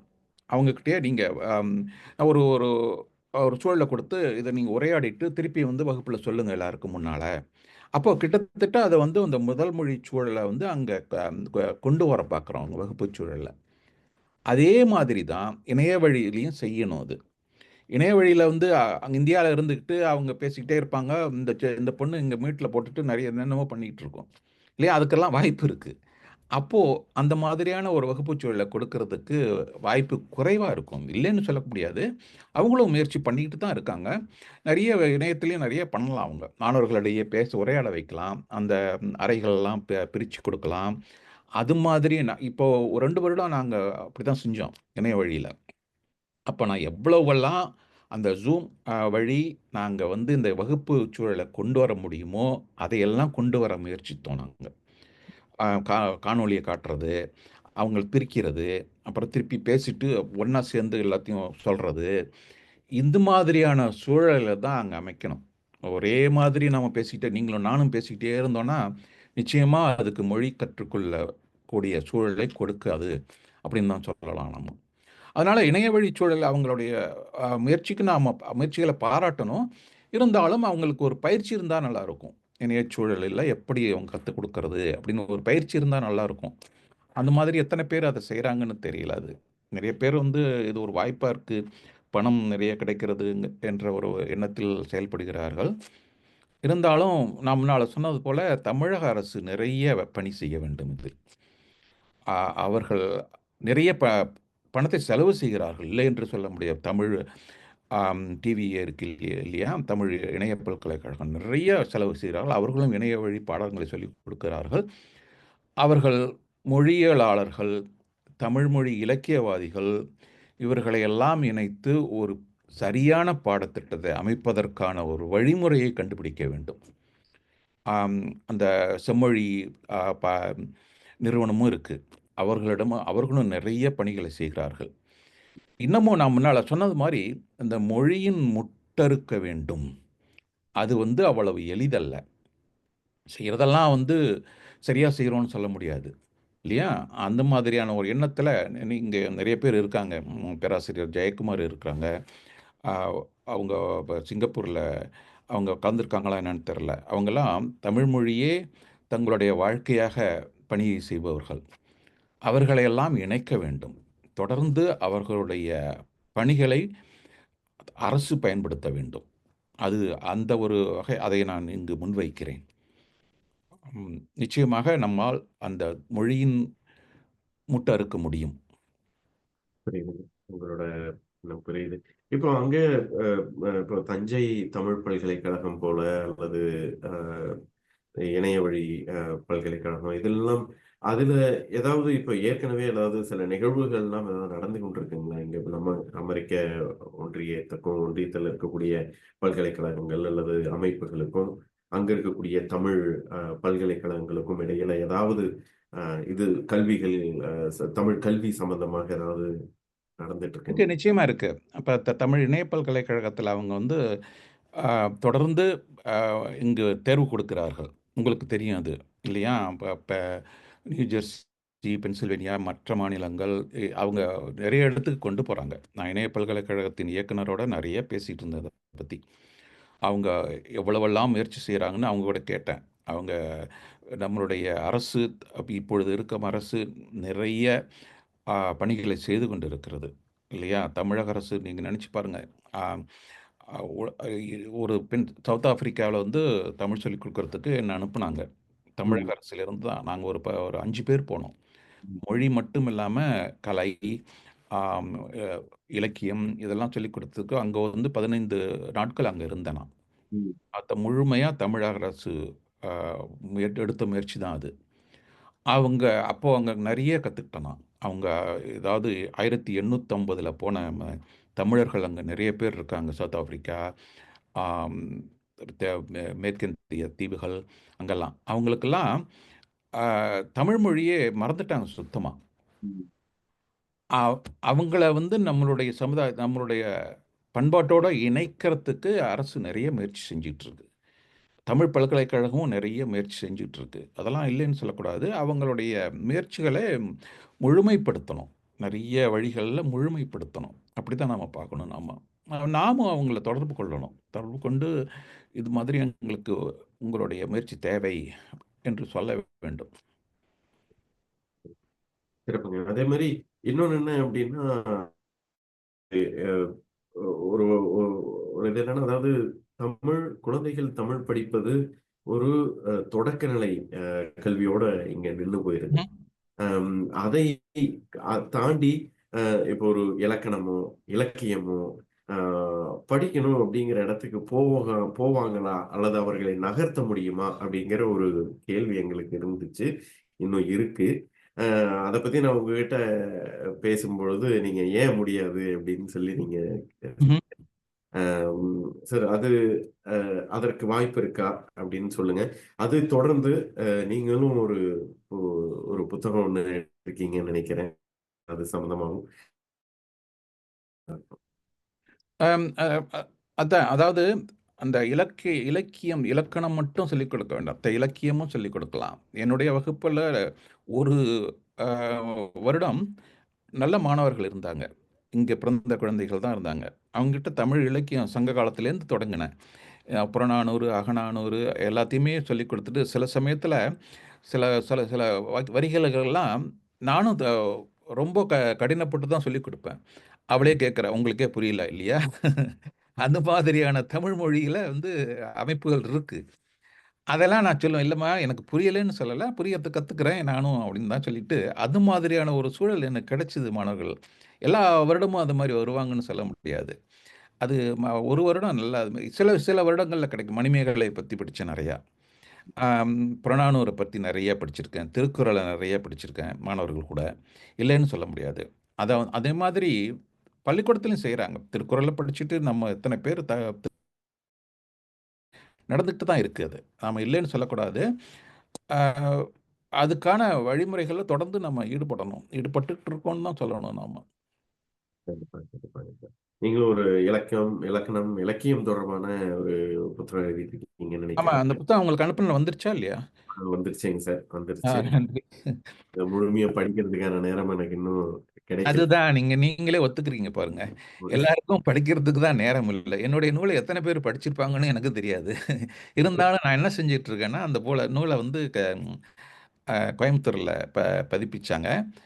எல்லாருக்கும் அனுப்பிட்டு இருக்கேன் நான். முடிஞ்ச வரைக்கும் நான் அனுப்ப போறேன். படிக்கிறாங்களோ இல்லையோ. அது வந்து நான் கிட்டத்தட்ட ஒரு 5 வருடங்களாக முயற்சி செய்து எழுதினது அது. எப்படி தமிழ் இலக்கியத்தில் இலக்கிய உத்திகளை நம்முடைய தமிழ் கவிஞர்கள் பயன்படுத்தியிருக்கிறார்கள் என்று எழுதியிருக்கிறேன் அந்த நூலில். இல்லையா? இது இது வேற எந்த ஒரு இலக்கியத்திலும் அந்த மாதிரியான ஒரு முயற்சியை நாம பார்க்க முடியாது. இப்போ நாம நீர்வழிப்படும் புனை போல முறைவழிப்படும் ஆருயிர்ன்னு சொல்றாங்கன்னு வச்சுக்கோங்க. அத நீங்க பாருங்களேன், கவனமா பாருங்க. அவங்க இயற்கையையும் மனித வாழ்க்கையையும் இணைக்கிறாங்க. அதுதான் இலக்கியத்தின் முக்கிய பங்கு. அதுதான் அது இல்லாம ஒ உரைநடைய வந்து பிரிச்சு பிரிச்சு எழுதுறதுனால வந்து கவிதை ஆயிடாது அது. இல்லையா? நீங்க வந்து அ இயற்கையை இணைக்கணும். உவமைகளை பயன்படுத்தணும். உருவகத்த பயன்படுத்தணும். நெறைய இருக்கு. அவங்க அவங்க பயன்படுத்தின அத்தன உத்திகளையும் நான் என்னுடைய நூல்ல எழுதியிருக்கேன். ஒரு இலக்கியவாதிகள் எல்லாரும் அத பயன்படுத்துற மாதிரி எழுதியிருக்காங்க. நான் எப்படி இலக்கியங்கள படிச்சேனோ, அதுல இருக்கிற உத்திகள் என்னென்னன்னு பிரிச்சு எழுதியிருக்கேன் நான். இப்போ திருமூலர் திருமந்திரத்தில பார்த்தீங்கன்னா, நிறைய உத்திகள் இருக்கு. இல்லையா? அவர் அவர் வந்து அவ்வளோ அழகா பயன்படுத்தியிருக்கார். அம் அ அத அது தமிழ் மொழியோட அந்த பண் சொல்றாங்கல்ல, அதையும் சொல்றார்.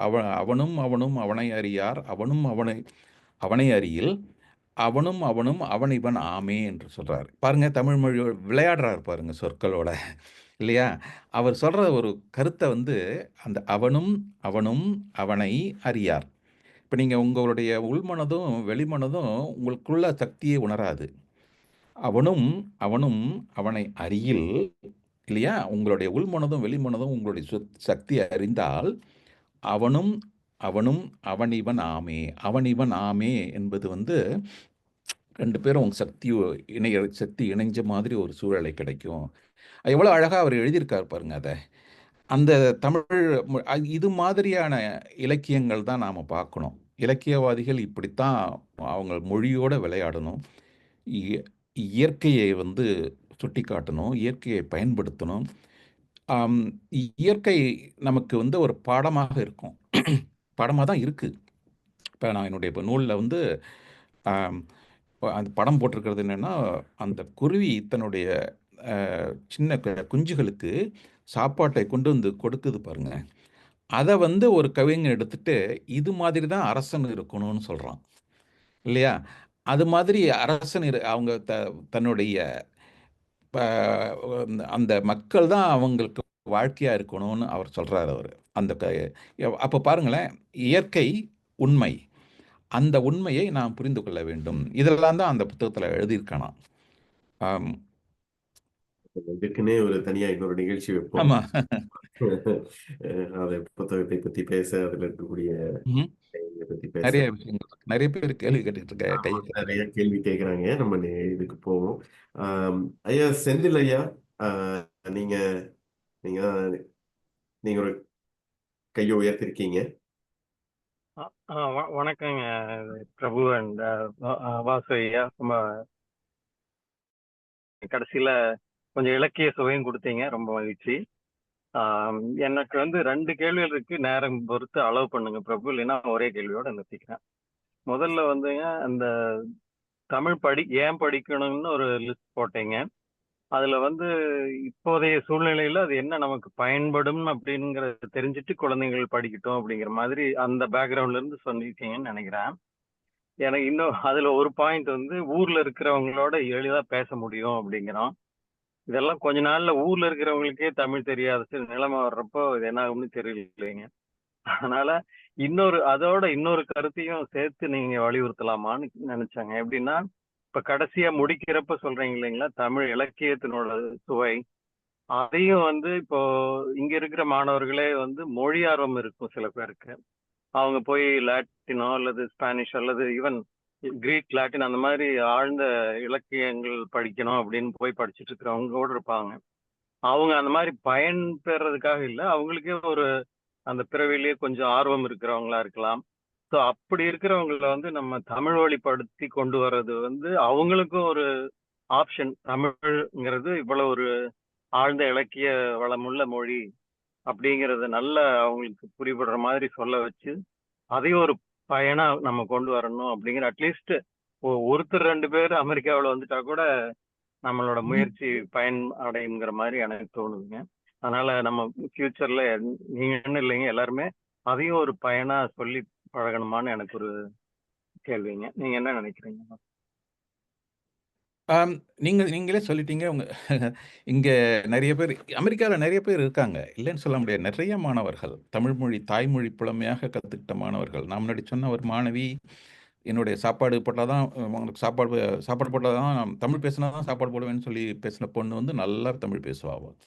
நீங்கள் உங்கள் பேரில் தான் செந்தில்னு ஒரு பையன் இருக்கான், மேரிலாண்டில் இருக்கார். அவர் மருத்துவராக இருக்கார். இப்போ அவர் வந்து தமிழ் இலக்கியம்லாம் அழகாக பேசுவார். அவர் வந்து நான் நிறைய கூட்டத்தில் அவரை பற்றி நான் நிறைய பேசியிருக்கணும்.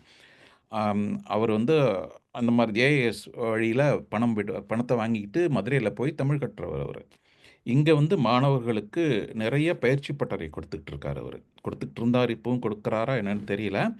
நிறைய பயிற்சி பட்டறைகள் கொடுப்பாரு. அங்கே தேர்வு அமைச்சிட்டு அந்த தேர்வுக்கெல்லாம் என்னதான் வந்து மதிப்பீடு செய்ய சொல்லுவார். அவர் இங்கே பிறந்த பையன்தான் அவர். இருக்காங்க, இல்லைன்னு சொல்லக்கூடாது. நாமளால் எல்லாரையும் ஒரு இடத்துக்கு கொண்டு வர முடியல நம்மளால். தமிழ் இங்கே அமெரிக்காவில் பிறந்த தமிழ் மாணவர்கள், முதல் மொழிச்சூழலில் கற்றவர்கள், தாய்மொழி புலமை கொண்டவர்கள், அவர்கள் அனைவரையும் ஒரு தடவை நாம் ஒரு இடத்துக்கு கொண்டு வந்து விட்டால், அவர்களோடு நாம் பேசிக்கொண்டிருந்தால் நீங்கள் சொல்லும் உங்களுக்கு அந்த ஆதங்கம் இருக்காது, நிச்சயமாக இருக்காது. அதை நாம் முயற்சி செய்வோம். எப்படியாவது அவர்களை எல்லாம் செய்வோம். என்னுடைய மாணவர்கள் இப்போ 2 பேர் இருக்காங்க, முதுநிலை தமிழ் மொழி படிக்கிறாங்க. அவங்ககிட்ட நான் தமிழில் தான் பேசுவேன். நான் முழுமையாக தமிழில் தான் பேசுவேன் அவங்கக்கிட்ட. அவங்க வந்து சொல்கிறதெல்லாம் சரியாக புரிஞ்சு, ஆனால் எழுதுறதுக்கும் படிக்கிறதுக்கு தான் அவங்களால முடியல. அது தாய்மொழி புலமை பேச்சளவிலும் இருக்குது. அந்த பேச்சளவிலும் தாய்மொழி புலமை இருப்பவர்களை கண்டுபிடிக்கிறது வந்து ரொம்ப கடினம். புரிஞ்சுக்கிறவங்க எல்லாருக்குமே தாய்மொழி புலமை இருக்கிறவங்கன்னு தான் சொல்லலாம். எல்லாருமே புரிஞ்சுக்கிறாங்க. இது ஒரு கேள்வியாக சொல்லுவாங்க, நிறைய பேர் சொல்லுவாங்க. நான் சொல்கிறதெல்லாம் புரிஞ்சுக்கிறாங்க, ஆனால் திருப்பி பேசுகிறப்ப ஆங்கிலத்தில் பேசுகிறாங்க. இதுதான் எல்லாரும் சொல்கிறது. அது அப்போது நான் பாருங்கள், புரிந்து கொள்கிற அளவில் அவர்கள் தாய்மொழி புலமை பெற்றவர்கள். பேசுகிற அளவில் தாய்மொழி புலமை ஒரு சில மாணவர்களிடம் இருக்கிறது. அதுதான் நாம் முயற்சி செய்ய வேண்டும். எழுதுவதிலும் படிப்பதிலும் நிறைய பேருக்கு திறமை இல்லை. அது வந்து பள்ளி வகுப்பு சூழலில் தான் கொடுத்தாக முடியும். அது அந்த ஒரு நிலையில் தான் இருக்கணும். நீங்கள் கேட்ட கேள்விகளுக்கெல்லாம் பதில் சொல்லியிருப்பேன்னு நினைக்கிறேன்.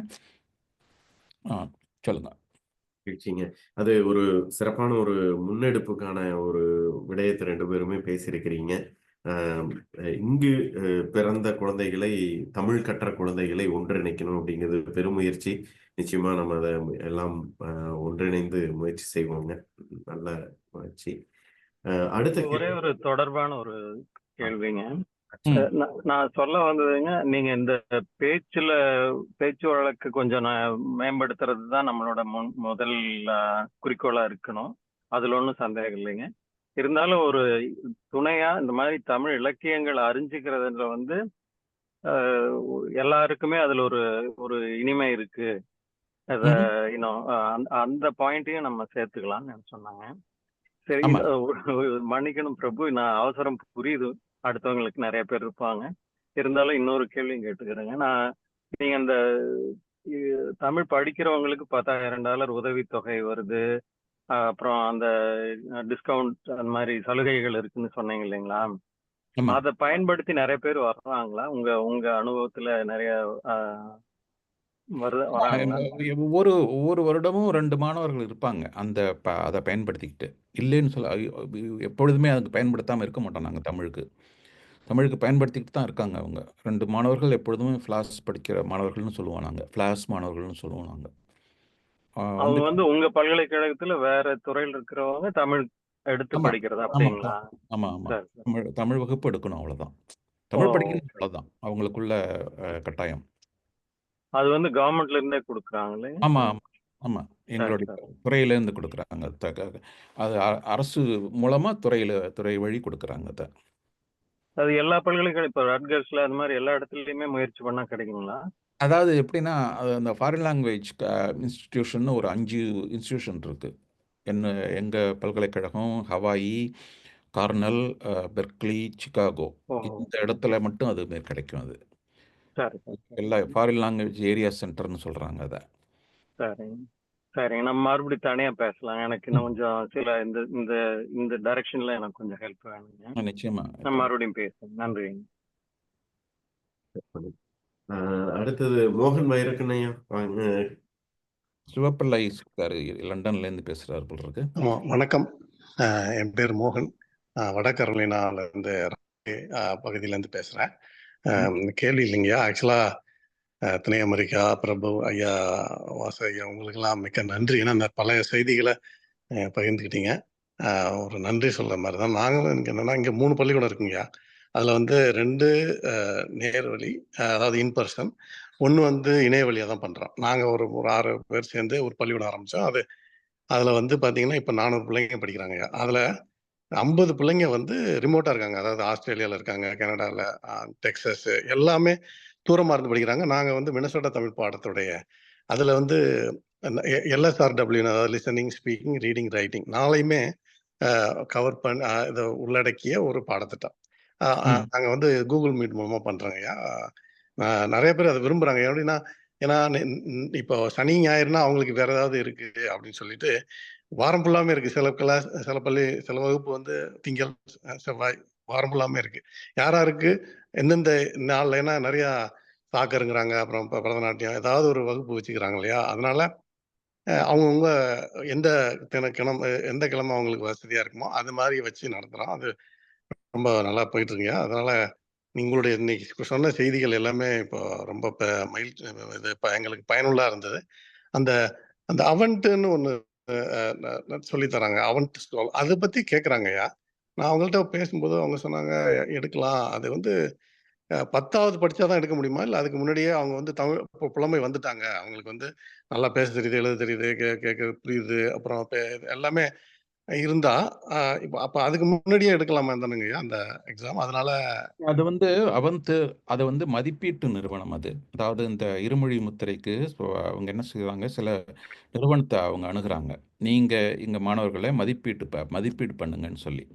அவந்த் என்பது வந்து பாடத்திட்டம் சொல்லிக் கொடுக்குற நிறுவனம் இல்லை அது. அது வந்து ஆமாம், ஆமாம், மதிப்பீட்டு நிறுவனம். கரெக்ட். ஆமாம், ஆமாம், அவங்க தேர்வை நீங்கள் எடுத்துட்டு அவங்க தேர்வு கொடுக்குறாங்க. கரெக்ட். அவங்க மதிப்பீடு செய்து அதை வந்து அரசுக்கு கொடுக்குறாங்க. அந்த அரசு அதை வச்சு அவங்க இருமொழி முத்திரை கொடுக்குறாங்க. அது மாதிரி ஒரு தனி நிறுவனம் அது. அதுவும் இருமொழி முத்திரைக்கு நிறைய தேர்வு அவங்க கொடுக்குறாங்க அது. இங்கே நாங்கள் இப்போ நியூஜெர்சி, பென்சில்வேனியா இந்த மாதிரி இடத்துலலாம் நானே கொடுக்குறேன். எங்கள் பெண் மையத்திலிருந்து, பெண் மொழிகள் மையத்திலிருந்து நான் கொடுத்துட்ருக்கேன். அடுத்தது வந்து ஆக்ஃபல் என்ற ஒரு நிறுவனம் இருக்குது. அவங்களும் அந்த மதிப்பீட்டு கொடுக்குறாங்க. பேச்சு தமிழுக்கு நிறையா கொடுக்குறாங்க. இப்போ கொஞ்சம் கொஞ்சமாக எழுத்து தமிழுக்கும் கொடுக்குறாங்க. ஸோ அதனால் அவங்களாம் அந்த மதிப்பீட்டு நிறுவனம் அவங்கெல்லாம். இப்போ எங்கள் பள்ளிக்கூடத்துலேருந்து உங்களுடைய இதில் தேர்வு எழுதுறதுன்னா அது எப்படிங்க? அது எப்படி? அது எங்க பல்கலைக்கழகத்துல கல்லூரி மாணவர்களுக்கு மட்டும்தான் கொடுக்குறோம். அப்படிங்களா? பள்ளி மாணவர்களுக்கு கொடுக்கல அது. சரிங்க. நான் முயற்சி பண்ணினேன். அது வந்து அது நடக்காது. எல்லா மொழிகளுக்கும் செய்கிறாங்க அவங்க. நான் ஒரு தமிழ் மொழிக்கு மட்டும் செஞ்சால் எல்லா மொழிகளுக்கும் செய்ய வேண்டியிருக்கும். எல்லா மாணவர்களுக்கும் அது மாதிரி கொடுக்கறது கடினம் அப்படின்னு சொல்லிட்டாங்க அவங்க. சரிங்க. இன்னொன்று சொன்னீங்களா, ஆக்சல் அவங்களும் பண்ணுறாங்களே? ஆமாம். ஆக்சுவல் $60 கொடுத்துட்டு நீங்கள் பேச்சு தமிழ் நீங்களே கூட எடுக்கலாம். யார் வேணாலும் எடுக்கலாம் அதை. பேச்சு சரி. தமிழுக்கு அங்கே எந்த நிலையில் நீங்கள் இருக்கீங்கன்னு அவங்க சொல்லுவாங்க அவங்க. சரிங்க. நன்றி, நன்றி, நன்றி. வணக்கம். நன்றிங்க மோகன் ஐயா. உங்களுடைய முன்னெடுப்புகள் சிவப்பிள்ளை வந்து ரொம்ப நேரமாக கேட்டுக்கிட்டு இருக்காரு. லண்டன்லேருந்து பேசுகிறாரு. உங்களோட முன்னெடுப்புகள் சிறப்புடைய வாழ்த்துங்க மோகன் ஐயா. நன்றி, நன்றி. அடுத்தது சிவா பிள்ளை ஐயா. இருக்கிறேன். வணக்கம் பாசு. வணக்கம். வணக்கம். நான் இப்ப லண்டன்ல இல்லை, இப்ப கோயம்புத்தூர்ல இருக்கிறேன். இந்த குளிர்காலத்துல எங்க இருப்பேன், சமர்ல அங்க இருப்பேன். அதான் எனக்கு வாழ்க்கை. நல்லா இருக்கேயா. நீங்க குறிப்பிட்ட மாதிரி LSWR இருக்கு தானே, லிசனிங், ஸ்பீக்கிங், ரீடிங், ரைட்டிங், இந்த சிஸ்டத்துல தான் அங்கே ஐரோப்பிய மொழியை கற்றுக் கொடுக்குறாங்க. அதே போல தமிழுக்கு நாங்க பாடத்திட்டம் எல்லாம் போட்டு வச்சிருந்தோம். அது 2010ஆம் ஆண்டுல இருந்து ட்ரைபல் மெக்டொனால்ட்ஸ் என்ற தலைமையில கம்யூனிட்டி லாங்குவேஜ் என்று நடத்தி கேம்பிரிட்ஜ் எக்ஸாமினேஷன் போர்டு இருக்கிறேன். அதுல இருந்து அங்கீகாரம் பெற்ற இதுல கொடுத்துருந்தாங்க. அதே சமயம் எடெக்ஸ்லேயே நான் இருக்கேன். எடெக்ஸ் எக்ஸாம் போட்டு சீஃப் எக்ஸாமில் இருக்கேன். இது என்ன கொடுக்குறாங்கன்னு சொன்னா அந்த O level A level international exam only reading and writing, வேற எதுவுமே இல்லை. ஸ்பீக்கிங் லிசனிங் இல்லை. இந்த 4ம் இல்லாததுனால எங்களை தமிழ் மொழிக்கு அரசாங்கத்தினாலே அங்கீகாரம் இல்லை. இப்போ தன்னார்வம் கொண்ட பள்ளிக்கூடம் சிரமம் உள்ள ஆசிரியர்கள் எல்லோரும் 350 தமிழ் பள்ளிக்கூடங்கள் இயங்கிக் கொண்டு வருகின்றன. 3-4 எக்ஸாம் போர்டு தங்களுக்கு ஏற்ற மாதிரி ஒன்று நடத்தி கொண்டு இருக்கிறார்கள். இப்போ நான் நடத்தி கொண்டிருக்கிறது வந்து பிரிட்டிஷ் தமிழ் எக்ஸாமினேஷன் போர்டு. அது வந்து அசெட்ல எப்படி அந்த ட்ராப் பண்ண சிலபஸை எப்படியே கரிவம் பண்ணி கொண்டிருக்கிறோம். இப்போ விண்ணப்பித்துக் கொண்டிருக்கிறோம் ஒரு அங்கீகாரம் பெற வேண்டும் என்றதுக்காக. அதே மாதிரி நீங்க கேட்ட மாதிரி வாசு சொன்ன மாதிரி ஒரு மொழிக்கு ஒரு பள்ளி டிபார்ட்மெண்ட் கொடுத்தா அது எங்களுக்கு வருமானம் வருமா, வில் இன்கம் ஜெனரேட் இல்லாட்டி அவங்களுக்கு ஆர்வம் இல்லை. அது வாசுக்கு தெரியும், நமக்கு தெரியும். யூனிவர்சிட்டி வந்து இன்ட்ரெஸ்ட் இல்லை. இப்போ SOAS பல்கலைக்கழகம் இருக்க சவுத் ஏசியன் ஆப்பிரிக்கன் ஸ்டடிஸ் வந்து அதுல 1916ஆம் ஆண்டுல இருந்து 1996ஆம் ஆண்டு வரையும் தமிழ் கற்றுக் கொடுத்தாங்க. டிகிரி லெவலுக்கு எல்லாம், லோ லெவலுக்கு இல்லை. சரிங்களா, லோ லெவலுக்கு இல்லை, டிகிரி லெவலுக்கு கற்றுக் கொடுத்தாங்க. அப்புறம் பணம் இல்லாதனாலும் அரசாங்கம் மாறுறதுனாலும் அந்த துறை மூடப்பட்டு விட்டது. மீண்டும் அதை உருவாக்க வேண்டும் என்று தன்னார்வம் கொண்ட தமிழ் ஆர்வலர்கள் ஒன்று சேர்ந்து பணம் திரட்டுறோம். அவங்க கேட்டது 10 மில்லியன் பவுண்ட்ஸ். தமிழ்நாட்டு அரசாங்கத்தை நான் கேட்டிருக்கேன், இலங்கை அரசாங்கத்தையும் கேட்டிருக்கேன். எங்களுக்கு இப்போ இருக்கிறது வந்து 200 மில்லியன் பவுண்ட்ஸ் தான். எங்கள்கிட்ட இருக்கிறது வந்து 2 மில்லியன் பவுண்ட்ஸ் தான் எங்கள்கிட்ட கையில இருக்கு.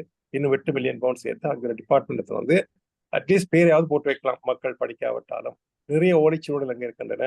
பக்கத்துல பிரிட்டிஷ் மியூசியம், பிரிட்டிஷ் லைப்ரரி இருக்கிறது. அங்கே நிறைய ஆய்வு செய்வதற்கு நிறைய வாய்ப்புகள் கணக்கு இருக்கிறது. வாசுயா சொன்ன மாதிரி இங்க இருக்கிற ஆர்வம் உள்ள தமிழர்கள் நேர தஞ்சை பல்கலைக்கழகத்துக்கு விண்ணப்பம் செய்து அதன் மூலம் நாங்க இந்த தமிழ் பரீட்சையில் நடத்தி கொள்கிறோம். நம்ம நண்பர் வந்திருக்கிறாரு சுரேஷ், அவங்களோட இருக்கிறாரு. அவர் கூட எங்களுடைய அமைப்பில் இருக்கிறாரு. South oriental African studies, Tamil studies UK.org என்ற வெப்சைட்ல எங்களுடைய டெவலப் செய்து பார்க்கலாம். அதை விட குளோபல் தமிழ் ஸ்கூல் ஒன்று நான் வச்சிருக்கிறேன், அதுக்கு பொறுப்பாக இருக்கிறேன். அது வந்து உலகத்தில் இருக்க அத்தனை பள்ளிக்கூடங்களை அந்த இணையவது மூலம் தமிழை கற்றுக் கொடுக்குறாங்கன்னு சொல்லி வாசுயா சொன்ன மாதிரி இந்த இணையம் மூலம் கற்றுக் கொடுக்கும் பொழுது மாணவர்கள் என்ன செய்யறான்றது கண்டறிவது கஷ்டம், நேருக்கு நேர் கண்ணம் பார்ப்பது மூலம்.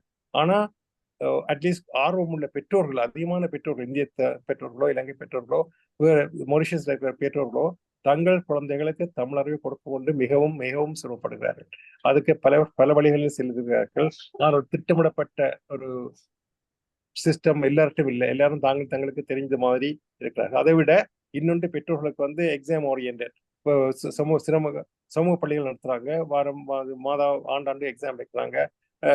திருக்குறளை நெட்வொர்க் பண்ணி அப்படியே ஒப்படைக்கிறாங்க. அவங்களுக்கு பரிசில கொடுக்குறாங்க. அதுல தங்களோட பிள்ளைகள் முதல்ல வந்தா போதும் என்றிருக்காங்க. ஆனா இப்ப வாசுவையா சொன்ன மாதிரி குழந்தை 13 வயசுக்குள்ள அந்த குழந்தைக்கு தமிழ்ல ஆர்வத்தை உண்டாக்கி காண்பித்து விட்டால் அந்த பிள்ளை அதுக்கு பிறகு படிக்காவிட்டாலும் 40 வயசுலயோ 30 வயசுலயோ தன்னார்வம் கொண்டு தானாக படிக்க ஆரம்பிப்பாங்க. முக்கிய உதாரணம் வந்து என்னுடைய மகள் வந்து அந்த வழியெல்லாம் படிக்கிறான். அவள் வந்து தமிழ் 13 வயசுல விட்டா. இப்போ பகவத்கீதை பற்றி பேசுற அளவுக்கு அவருடைய அறிவு வளர்ந்திருக்கின்றதை மிக சிறப்பாக சொல்ல விரும்புகிறேன். காரணம் ஊக்கத்தை உண்டாக்க வேண்டும். அவங்களுக்கு விரும்பிய வகையில தமிழை கற்றுக் கொடுப்பதை விட ஆசிரியர் தான் விரும்பிய வழியில அவனுக்கு கற்றுக் கொடுக்க கூடாது. அது வாசகர்கள் ஒத்துக்கொள்வார்கள். மிக்க நன்றி. மற்றொரு பணிவு இருக்கிறார்கள், அதை நேரம் எடுக்கவில்லை. மிக்க நன்றி வாசு, உங்களை பார்த்து ரொம்ப சந்தோஷம். சுரேஷ் ஐயா, உங்களை பார்த்து சந்தோஷம். நன்றி. நிச்சயமாக இங்கிலாந்துல நிறைய பணி செஞ்சிட்டு இருக்காங்க. அதுல என்னன்னா என்னையும் அதுல ஈடுபடுத்த ஆரம்பிச்சிட்டாங்க. இப்போ அமெரிக்காவில் இப்போ அந்த பேக்கல்ட்ரேட் சிஸ்டம்னு ஒன்று இருக்குது. அங்கே அவங்களுக்கு சிவப்பிள்ளைக்கு தெரியும். அதில் நானும் ஒரு மதிப்பீட்டாளர் இருக்கேன். அவங்க அது இலக்கியம் தான், பெரும்பாலும் இலக்கியத்தை நிறைய பேர் எழுதுறாங்க, அழகாக எழுதுறாங்க. அவங்க எந்த மாணவர்கள் எழுதுறாங்கன்னு எனக்கு தெரியும். உங்களுடைய முயற்சிகளுக்கு இலங்கையில படிச்சு பண்டிதராக படித்தவங்க ஆர்வம் கொண்டு எழுதுறாங்க. பெரியவங்க ஆர்வம் கொண்ட தமிழர்கள் தன்னார்வம் கொண்டு படிக்கிறாங்க தஞ்சை பல்கலைக்கழகத்துல. பேக்கல்ட்ரேட்னு சொல்றவங்க. ரொம்ப நன்றி. அந்த SOAS பற்றி நீங்கள் இப்போ உங்களுடைய முயற்சிகளுக்கு வாழ்த்துகள். அதுக்கு நான் பணம் இன்னும் கொடுக்கல. பணம் என்னால் முடிஞ்சதை பணம் கொடுக்குறேன். அதுக்கு முக்கியமாக இப்போ அதை விட அதிகமாக என்னுடைய வாழ்த்தை தெரிவிக்கிறேன். மகிழ்ச்சிங்க சிவாய். நன்றி வாசு. உங்களுடைய முயற்சிகளுக்கும் பங்களிப்புக்கும் பாராட்டும். நன்றிங்க. மகிழ்ச்சி. நிகழ்ச்சியில கேள்வி கேட்டதுக்கு நன்றி. நன்றி பிரபு. மீண்டும் தொடர்புல இருக்குங்க. அடுத்தது கலை அவர்கள் கை உயர்த்தியிருக்கீங்க. வணக்கம்ங்க. என் பெயர் கலைச்செல்வன். ஐயாவிடம் ஒரு கேள்வி. கேளுங்க. பொதுவா நம்ம வந்து ஒரு மொழிச்சூழல்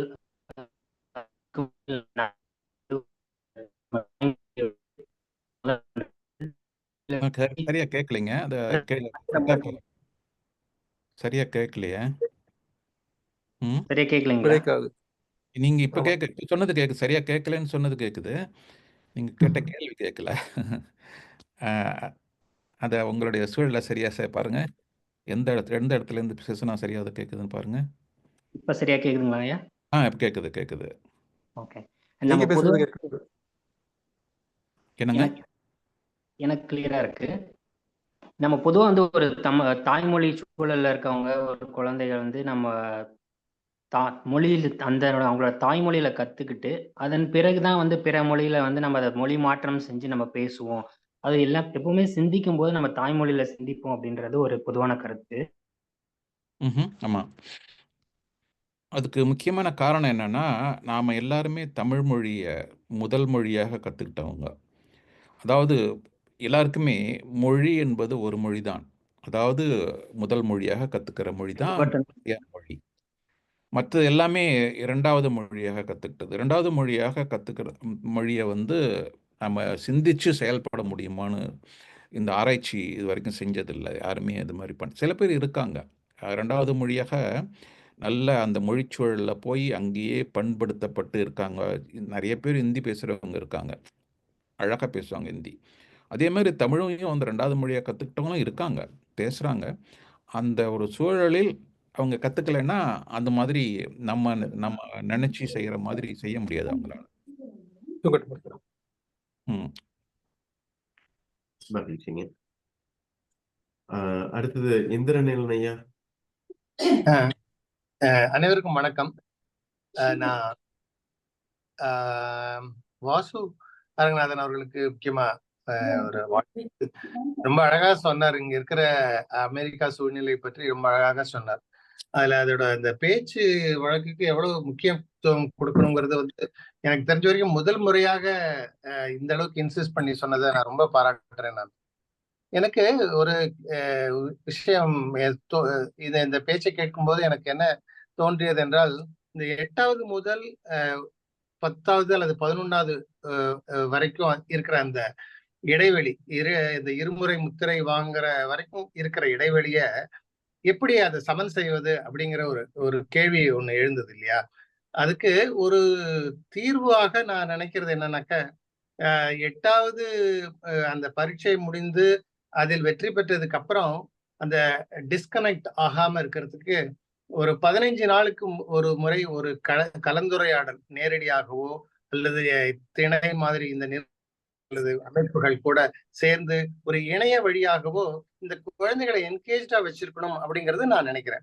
இந்த அமைப்புகள் வந்து யாராவது ஒரு சான்றோர்களை கூப்பிட்டு பேச சொல்லியோ, இல்ல சான்றோர்களா இருக்கணும்னு கூட அவசியம் இல்லை, ஏதாவது குழந்தைகளோட அம்மாக்களா இருக்கலாம், அல்லது ஆசிரியர்களாக இருக்கலாம், அல்லது அவங்கள வந்து முக்கியமா அவங்கள பேச சொல்லி ஒரு ஒரு தலைப்பு கொடுத்து பேச சொல்லி நிறைய நடந்துட்டு இருக்குங்க சுரேஷ்.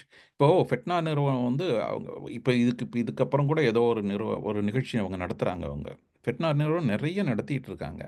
அதில் ஒரு என்ன பிரச்சனைன்னா, நம்ம தாய்மொழியில் பேசுகிறவங்கள வந்து அவங்களுக்கும் இந்த குழந்தைகளுக்கும் ஒரு இடைவெளி, பெரிய இடைவெளி இருக்குது. நாம் பேசுகிறதெல்லாம் அவங்களால புரிஞ்சுக்க முடியும்னு நினைக்கிறீங்களா? நீங்கள் புரிஞ்சுக்க முடியாது. அவங்கள கட்டமாக கொண்டு வரணும். அவங்க அவங்க கூட பேசுறதுக்கு யாருன்னு தனிப்பட்டவர்கள் தான் இருக்காங்க இல்லையா? புரிஞ்சுக்க முடியுது. இது நீங்க சொல்றது வச்சு பார்த்தாக்க, அதாவது பெற்றோர்கள் குழந்தைய வந்து ஈவன் 3 வயதுக்கு வர்றதுக்கு முன்னாலேயே அந்த தமிழ் மொழியோட உரையாடல ஆரம்பிச்சாக்கதான் இது மாதிரியான சூழல்கள்ல வெற்றி பெற முடியும். பெற்றோரோட பங்கு மிகவும் நிறைய இருக்குன்னு தான் நான் நினைக்கிறேன். ஆமா ஆமா, நீங்க சொல்ற ஒரு எண்ணம் நல்ல எண்ணம் அது. அதாவது எப்படி பண்ணணும்னா, இப்போ எத்தனை மாணவர்கள் இங்க இருக்காங்கன்னு பாருங்க. யாருமே இருக்க மாட்டாங்க. அவங்கள எல்லாரையும் ஒருங்கிணைச்சு அவங்களையே பேச வைக்கலாம். இப்போ என்னுடைய மாணவர்கள் அத்தனை பேரையும் நான் இங்கே கொண்டு வரேன்னு வச்சுக்கோங்க.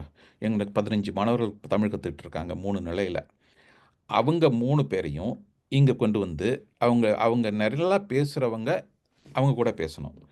அப்போ அவங்க கூட பேசுகிறப்போ அவங்களுக்கே தெரியும் நாம அவர் மாதிரி பேசணும்னு சொல்லி பேச முயற்சி பண்ணுவாங்க. அதை தான் நான் சொல்கிறேன். நான் முன்னால் அந்த அந்த முதல் மொழி சூழலை அவங்களுக்கு கொடுக்கணும்.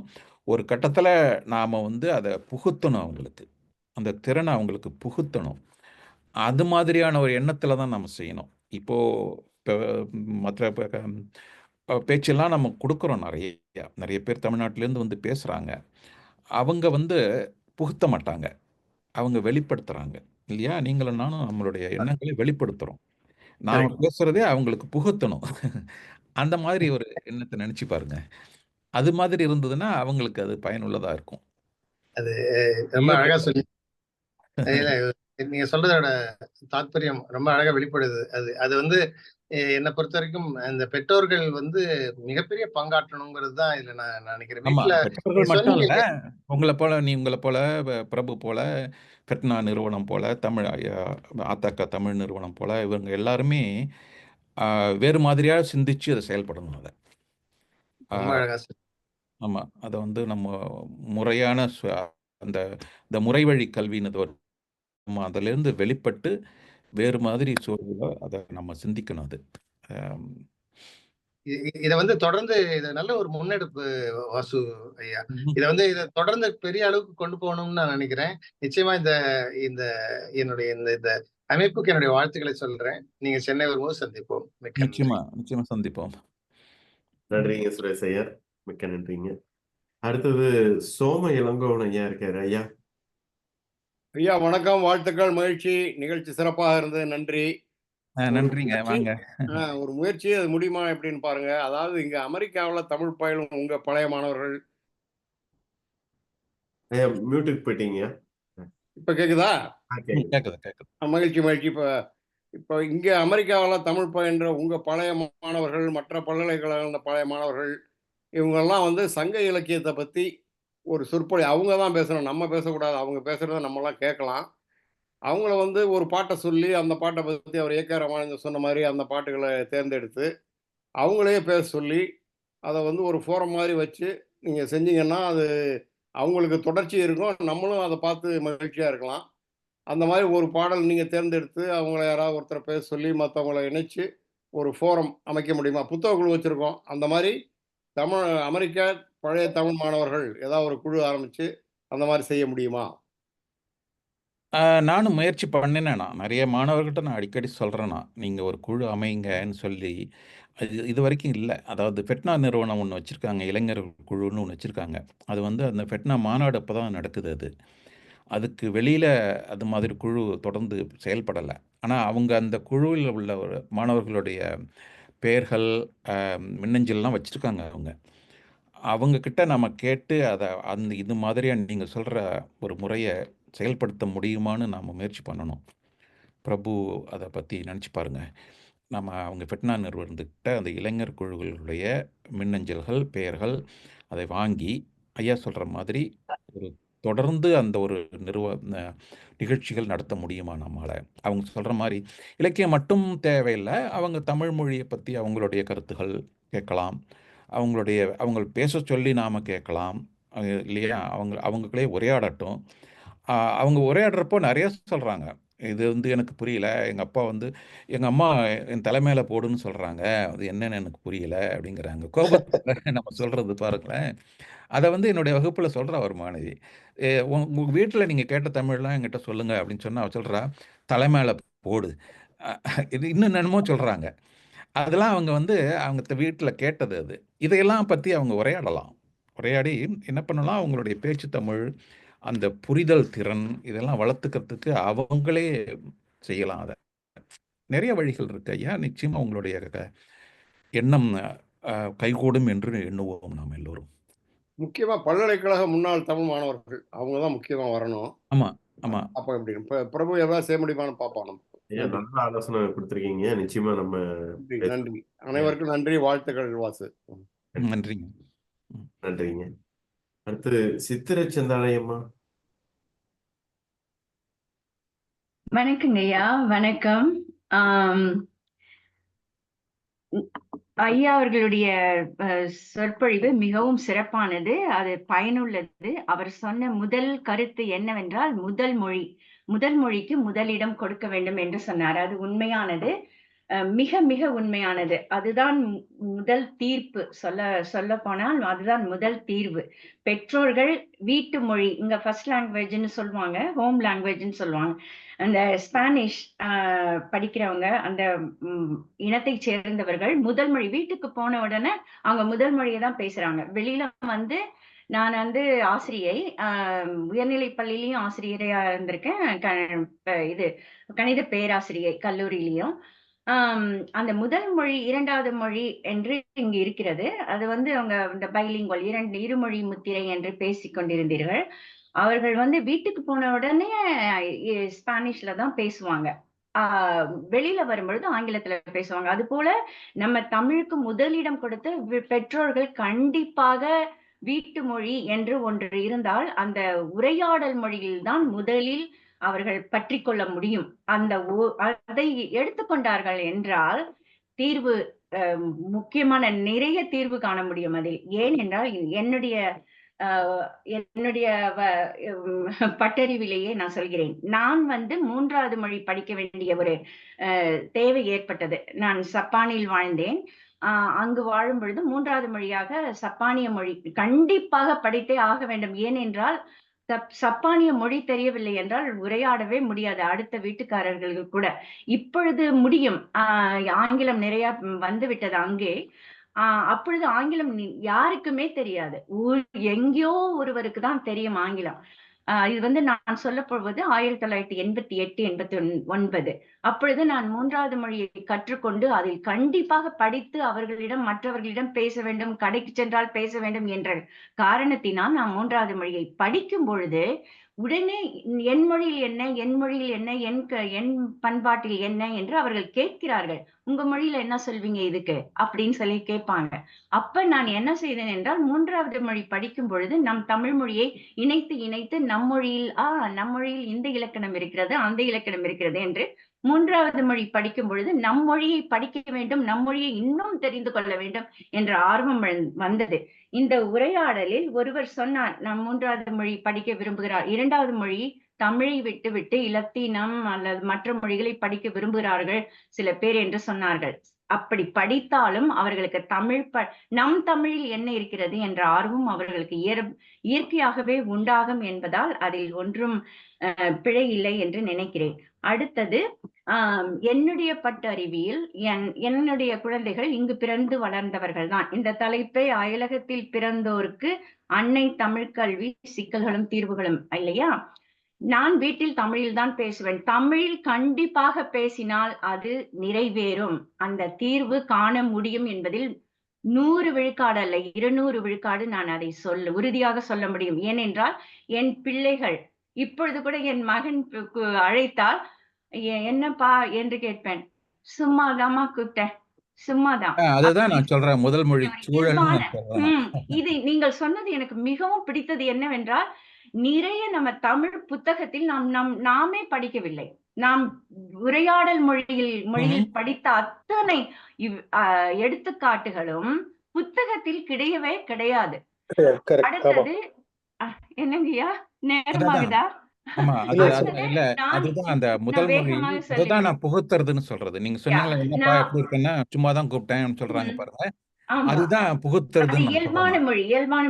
அப்பிறகு நான் இங்கு அமெரிக்காவுக்கு வந்த பொழுது 1989, 90 வந்த பொழுது நான் என் குழந்தை பிறந்த பிறகு நான் தமிழ் பள்ளிக்கூடம், ஞாயிறு பள்ளிக்கூடம் என்று ஒரு 15-20 பேர்களை வைத்துக்கொண்டு படிக்கும் பொழுது முதலில் படித்த அந்த முறையை நானே ஏற்படுத்திக் கொண்டேன். அப்பொழுது எனக்கு தெரியாது என்னென்ன பள்ளிக்கூடம் இருக்கிறது என்பது. நான் தான் முதலில் தொடங்கினேன் தூசான் என்ற இடத்தில். அது தொடங்கும் பொழுது நான் எப்படி சப்பானிய மொழி படித்தேனோ அதன்படியே நான் அமைத்துக் கொண்டேன். எப்படி என்றால், முதலில் உரையாடல் மொழி.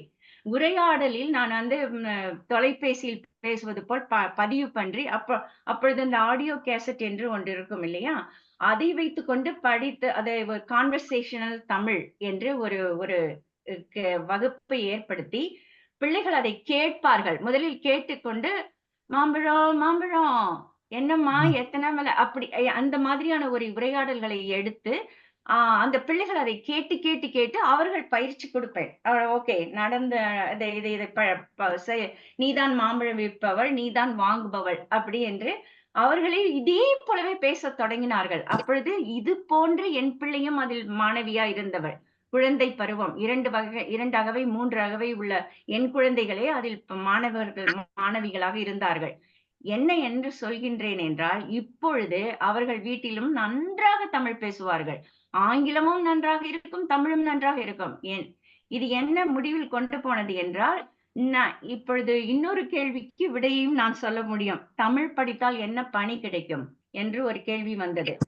இன்னொரு பணி யாருமே பேசவில்லை அதை பற்றி. மொழிபெயர்ப்பாளர், உரைநடை மொழிபெயர்ப்பாளர், இன்டர்பிரீட்டிங் என்று ஒரு கம்பெனி அது இருக்கு, இங்கே இருக்கு, நானும் பண்ணியிருக்கேன். அது முக்கியமா என்னன்னா, அதுக்கு நம்ம தாய்மொழி புலமை இருக்கிறவங்களுக்கு தான் அதனால முடியும். அது கத்துக்கிட்டவங்களுக்கு அதனால முடியுமான்னு சொல்ல முடியாது. நீங்க நல்லா சொன்னீங்க, அது உண்மைதான். நான் அப்ப இது கிழக்கு ஆசிய நீங்க இப்ப இருக்கிற ஒரு துறையில நானும் தொடர்ந்து ஜப்பானிய மொழி படித்து அதில் புலமை பெற்று முதுகலை வாங்கிவிட்டேன். அப்பொழுது படித்துக் கொண்டிருக்கும் பொழுது அவர்கள் தேடிக்கொண்டிருந்தார்கள் தமிழ் பேசக்கூடிய யாராவது இருக்கிறார்களா என்று. என்னுடைய அரிசோனா பல்கலைக்கழகத்தில் நான் ஒரே ஒருத்தி தான் தமிழ் படித்து சப்பானிய மொழியை படித்துக் கொண்டிருக்கிற தமிழ் பெண் ஒருத்தி இருக்கிறார் என்று கேள்விப்பட்டு என்னை தொடர்பு கொண்டார்கள். உடனே அந்த சிரகாம் என்ற கம்பெனி குழுமம் என்னை அணுகி எனக்கு 1999 இருந்து நான் ஒரு மொழிபெயர்ப்பாளர்.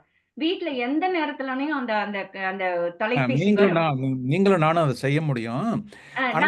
மாணவர்கள் அதை செய்ய முடியுமானதுங்கிறதான் கேள்வி. நான் சொல்ல வர்றது என்னன்னா, நான் பேசி என் பெண் காதில் கேட்டுக்கொண்டே இருப்பாள். நான் பேசுவதெல்லாம் சிறு குழந்தையிலிருந்து கேட்டுக்கொண்டு, பிறகு அம்மா நான் பகுதி நேர பணியாய் நான் கல்லூரியில் படித்துக் கொண்டிருக்கிறாள். நான் பகுதி நேர பணியாய் நான் தமிழ் மொழிபெயர்ப்பாளரா நான் சேர விரும்புறேன் என்று சொல்லி அவள் விண்ணப்பம் போட்டு அவள் அந்த பணியை வாங்கிவிட்டாள். செய்யலாம், நிச்சயமா செய்யலாம். பிறந்தது இங்கு என்னுடைய நான் பேசுவதை கேட்டு கேட்டு கேட்டு அவளும் இப்பொழுது மொழிபெயர்ப்பாளர். அது ஒரு வியப்பான செய்தி. ஏனென்றால் அவளுக்கு அந்த 2ஆம் மொழிதான் தமிழ் மொழி. ஆங்கிலம் மொழி தான் அவளுக்கு தெரியும். ஆனால் தமிழ் மொழியில் பேச தெரியும், நன்றாக பேச தெரியும். நிச்சயமா அந்த வாய்ப்பு இருக்கு. ஆமா, அந்த ஒரு வாய்ப்பு நிறைய பேருக்கு இருக்கு என்று சொல்வதைத்தான் நான் இதில் குறிப்பிட விரும்பினேன். அடுத்தது அந்த எல்லாருமே பேசிவிட்டாங்க. நிறைய பேர் கேள்வி கேட்கறாங்க, நிறைய பேருக்கும் வாய்ப்பு. நல்ல நன்றி, வணக்கம். அதை சொல்வது நன்றிங்க, ரொம்ப நன்றி. அழகாக சொன்னீங்க, நீங்க அழகாக சொன்னீங்க. இந்த மொழிபெயர்ப்பாளர் ஆகிறதும் ஒரு நல்ல ஒரு பணின்னு கூட சொல்லலாம். அதை ஜெயக்குமார் கேட்குறாங்க, இந்தியாவிலிருந்து. அவங்க ரொம்ப நாள் இருந்து அவங்க கேட்டுட்டு இருக்காங்க. ஜெயக்குமார் கேட்குதுங்களா? உங்களுடைய நீங்க பேசிட்டு இருக்கீங்கன்னா அன்மியூட் பண்ணிட்டு பேசுங்க. ஹலோ, ஜெயக்குமார் இல்லைன்னா நான் பேசலாங்களா? வாசு, டாக்டர் வாசு சொல்லுங்க. நண்பர் வாசு பிரபு இருவருக்குமே வாழ்த்துக்கள். ஜெயக்குமார் பேசுறாருங்க. பேசின உடனே மொழிச்சூழலை பற்றி வாசு நன்றாக வலியுறுத்தி கூறினார். மிக முக்கியமான கருத்து. குறிப்பாக அந்த பேச்சு தமிழ் வழக்கு, அதனுடைய பொருண்மை, மீனிங் என்று ஆங்கிலத்தில் சொல்லுவோமே, அந்த சூழலுக்கு ஏற்றவாறு அதை சொல்லிக் கொடுக்க வேண்டும். ஆங்கிலத்தில் சொல்லும்போது learning is a deliberate attempt என்று சொல்லுவார்கள். தற்செயலாக கற்றுக்கொண்டேன், தற்செயலாக மறந்து விட்டது என்று சொல்லக்கூடாது. அதற்கடுத்து அந்த லேர்னிங் என்று சொன்னாலே பெர்மனன்ட் சேஞ்ச் இன் பிஹேவியர் என்று ஆங்கிலத்தில் கூறுவார்கள். அந்த மொழி கற்றல் என்று சொல்லும்பொழுது முழுமையாக கற்று முடித்து பயன்படுத்த வேண்டிய ஒரு நிலை வந்தால்தான் அது முழுமையான நிலை என்று கூற இயலும். குறிப்பாக அந்த ஒரு நிலையை நீங்க விளக்குனீங்க. ஒரு 3 ஆண்டு காலம் அந்த மாணவர்கள் அவர்களுக்கு என்ன வாய்ப்பு இருக்கு தொடர்ந்து அந்த மொழியை பயன்படுத்துவது என்று சொல்லும் பொழுது, பல நேரங்களில் சுயமாகவே அவர்கள் பல்வேறு வகையான வானொலியில அல்லது தொலைக்காட்சியில அல்லது போன்ற இடங்கள்ல தமிழ் பேச்சு வழக்குகள், பல்வேறு கிளைமொழிகள் கூட இருக்கும், டைலக்ட் கூட இருக்குது. அது போன்ற அந்த சொல்லக்கூடிய சினிமா வசனங்கள், அதே போல நல்ல தரமான நாவல்கள். இப்ப மூவாவினுடைய நாவல்கள், அன்புள்ள தம்பிக்கு தங்கைக்கு என்று பல மூவா நாவல்கள் இருக்கின்றன. அது கொஞ்சம் இலக்கண தமிழாக தான் இருக்கும். ஆனால் அது பேச்சு வழக்கிலே கூட சில இடங்கள்ல, நிறைய இடங்கள்ல பேச்சு வழக்கில் நாவல்கள் இருக்கின்றன, பேச்சு வழக்கில் ரேடியோ நாடகங்கள் இருக்கின்றன. இது போன்ற பொருள்கள் எல்லாம், இது போன்ற கற்றல் கருவிகள் எல்லாம் மாணவர்கள் ஒரு 3 ஆண்டு காலம் தொடர்ந்து பயன்படுத்தினால் அந்த பேச்சு தமிழினுடைய எல்லா நிலைகளிலும், எல்லா விரிவு நிலைகளிலும் அந்த பேச்சு தமிழுடைய பயன் அவர்களுக்கு கண்டிப்பாக போய் சேரும். அது முதல் நிலை. அதற்கு அடுத்து இந்த மொழி கற்பித்தல், மொழி கற்றல் என்று சொல்லும் பொழுது நீங்க அதனுடைய பயன்பாடு குறிப்பாக இந்த பொருளாதாரத்தினுடைய அடிப்படையில பேசுறோம். ஆனா உண்மையிலேயே இந்த மொழி என்று சொல்லும் பொழுது நெருங்கிய தொடர்புடையது மற்றொன்று ஆளுமை, பர்சனாலிட்டி. ஒரு மொழியை கற்றுக்கொண்டால் ஒருவருக்கு ஒரு பர்சனாலிட்டி அல்லது ஒருத்தருடைய ஆளுமையினுடைய அந்த திறன் கிடைக்கும். ஆனா அதே ஒருவர் 2 மொழிகளை கற்று அல்லது 3 மொழிகளை கற்கும் பொழுது 3 உலகத்தை அவர்கள் அறிந்து கொள்வார்கள் என்று சொல்வார்கள் இந்த உளவியல் வல்லுநர்கள். 3 பர்சனாலிட்டிஸ் என்று சொல்லி, ஸ்ட்ரென்த் ஆஃப் 3 பர்சனாலிட்டிஸ் என்று சொல்வார்கள். ஆகிய மொழி கற்றலை, குறிப்பாக தமிழ் மொழி கற்றலை, தாய்மொழி கற்றலை நாம் கண்டிப்பாக ஆளுமையோடு சேர்த்து புரிந்து கொள்ள வேண்டும். அது மிக அவசியம்.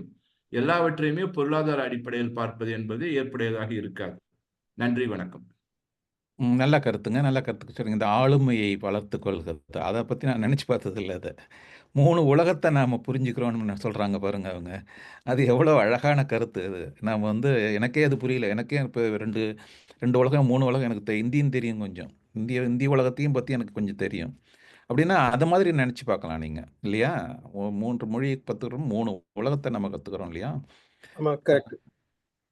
உலகத்தை கற்றுக்கிறதோட இல்லை, அவர்களுடைய உணர்வுகளை கற்றுக்கிறோம். அவங்க எப்படி நேற்று நான் என்னுடைய மருத்துவர்கிட்ட சொன்ன பகுத் சுக்ரியான்னு சொன்னேன்னா, ஹிந்தி இப்போ இன்னும் பேசியிருக்க முடியும். அதனால் நிறைய அவங்க பணியாளர்கள் இருந்ததுனால நான் ஹிந்தியே அவங்ககிட்ட பேச விரும்பலை. இருந்தாலும் நான் பகுத் சுக்ரியான்னு சொன்னது, அவர் திருப்பி தன்யவாத்துன்னு சொன்னது, அது என்னமோ எங்களுக்கு எல்லாம் ஒரு ஒரு ஒரு உணர்வு ஒருங்கிணைப்பாக இருந்தது. அது மொழிக்கு நிறைய திறன் இருக்குது, நிறைய பயன்பாடு இருக்குது. நன்றி முனைவர் ஜெயக்குமார். நன்றிங்க ஜெயக்குமார். அடுத்தது சுசித்ரா அவங்க கேள்வி கேட்குறாங்க. வணக்கம் டாக்டர் வாசு. ரொம்ப ரொம்ப எனக்கு certain observations. Doctor Vasu first நியூஜெர்சியில எங்களுக்கு ஒரு கை பிடிச்சு தமிழுக்கு ஒரு நிலைநிறுத்தல எல்லாருக்குமே தெரிஞ்ச விஷயம். எல்லாருக்கும் நேரம் ஒரு நன்றி உங்களுக்கு அதை சொல்லிக்கிறேன் நான் பேசுறதுக்கு முன்னாடி. நான் ஆக்சுவலா சாரி, கொஞ்சம் லேட்டா தான் ஜாயின் பண்ணேன் உங்க இன்னைக்கு இருக்கிற பேச்சை. ஆனா உங்களோட என்ன தாட் ப்ராசஸ் போயிருக்கும்னு எனக்கு தெரிய வருதுனால I will just continue with what இப்ப இருக்கிற ஒரு என் பேர் சுசித்ரா, தெரியவாதவங்களுக்குலாம் நான் அறிமுகப்படுத்திக்கிறேன். இங்க நியூ ஜெர்சில 17 வருஷமா ஒரு தமிழ் பள்ளி ஆரம்பிச்சு நடத்திட்டு இருக்கோம். அது ஒரு எக்ஸ்பெரிமெண்டா போச்சு. அது ஒரு ஸ்டேஜ்லயும் எங்களுக்கு கம்ப்ளீட் சப்போர்ட் டாக்டர் வாசு எங்களுக்கு கொடுத்தாரு.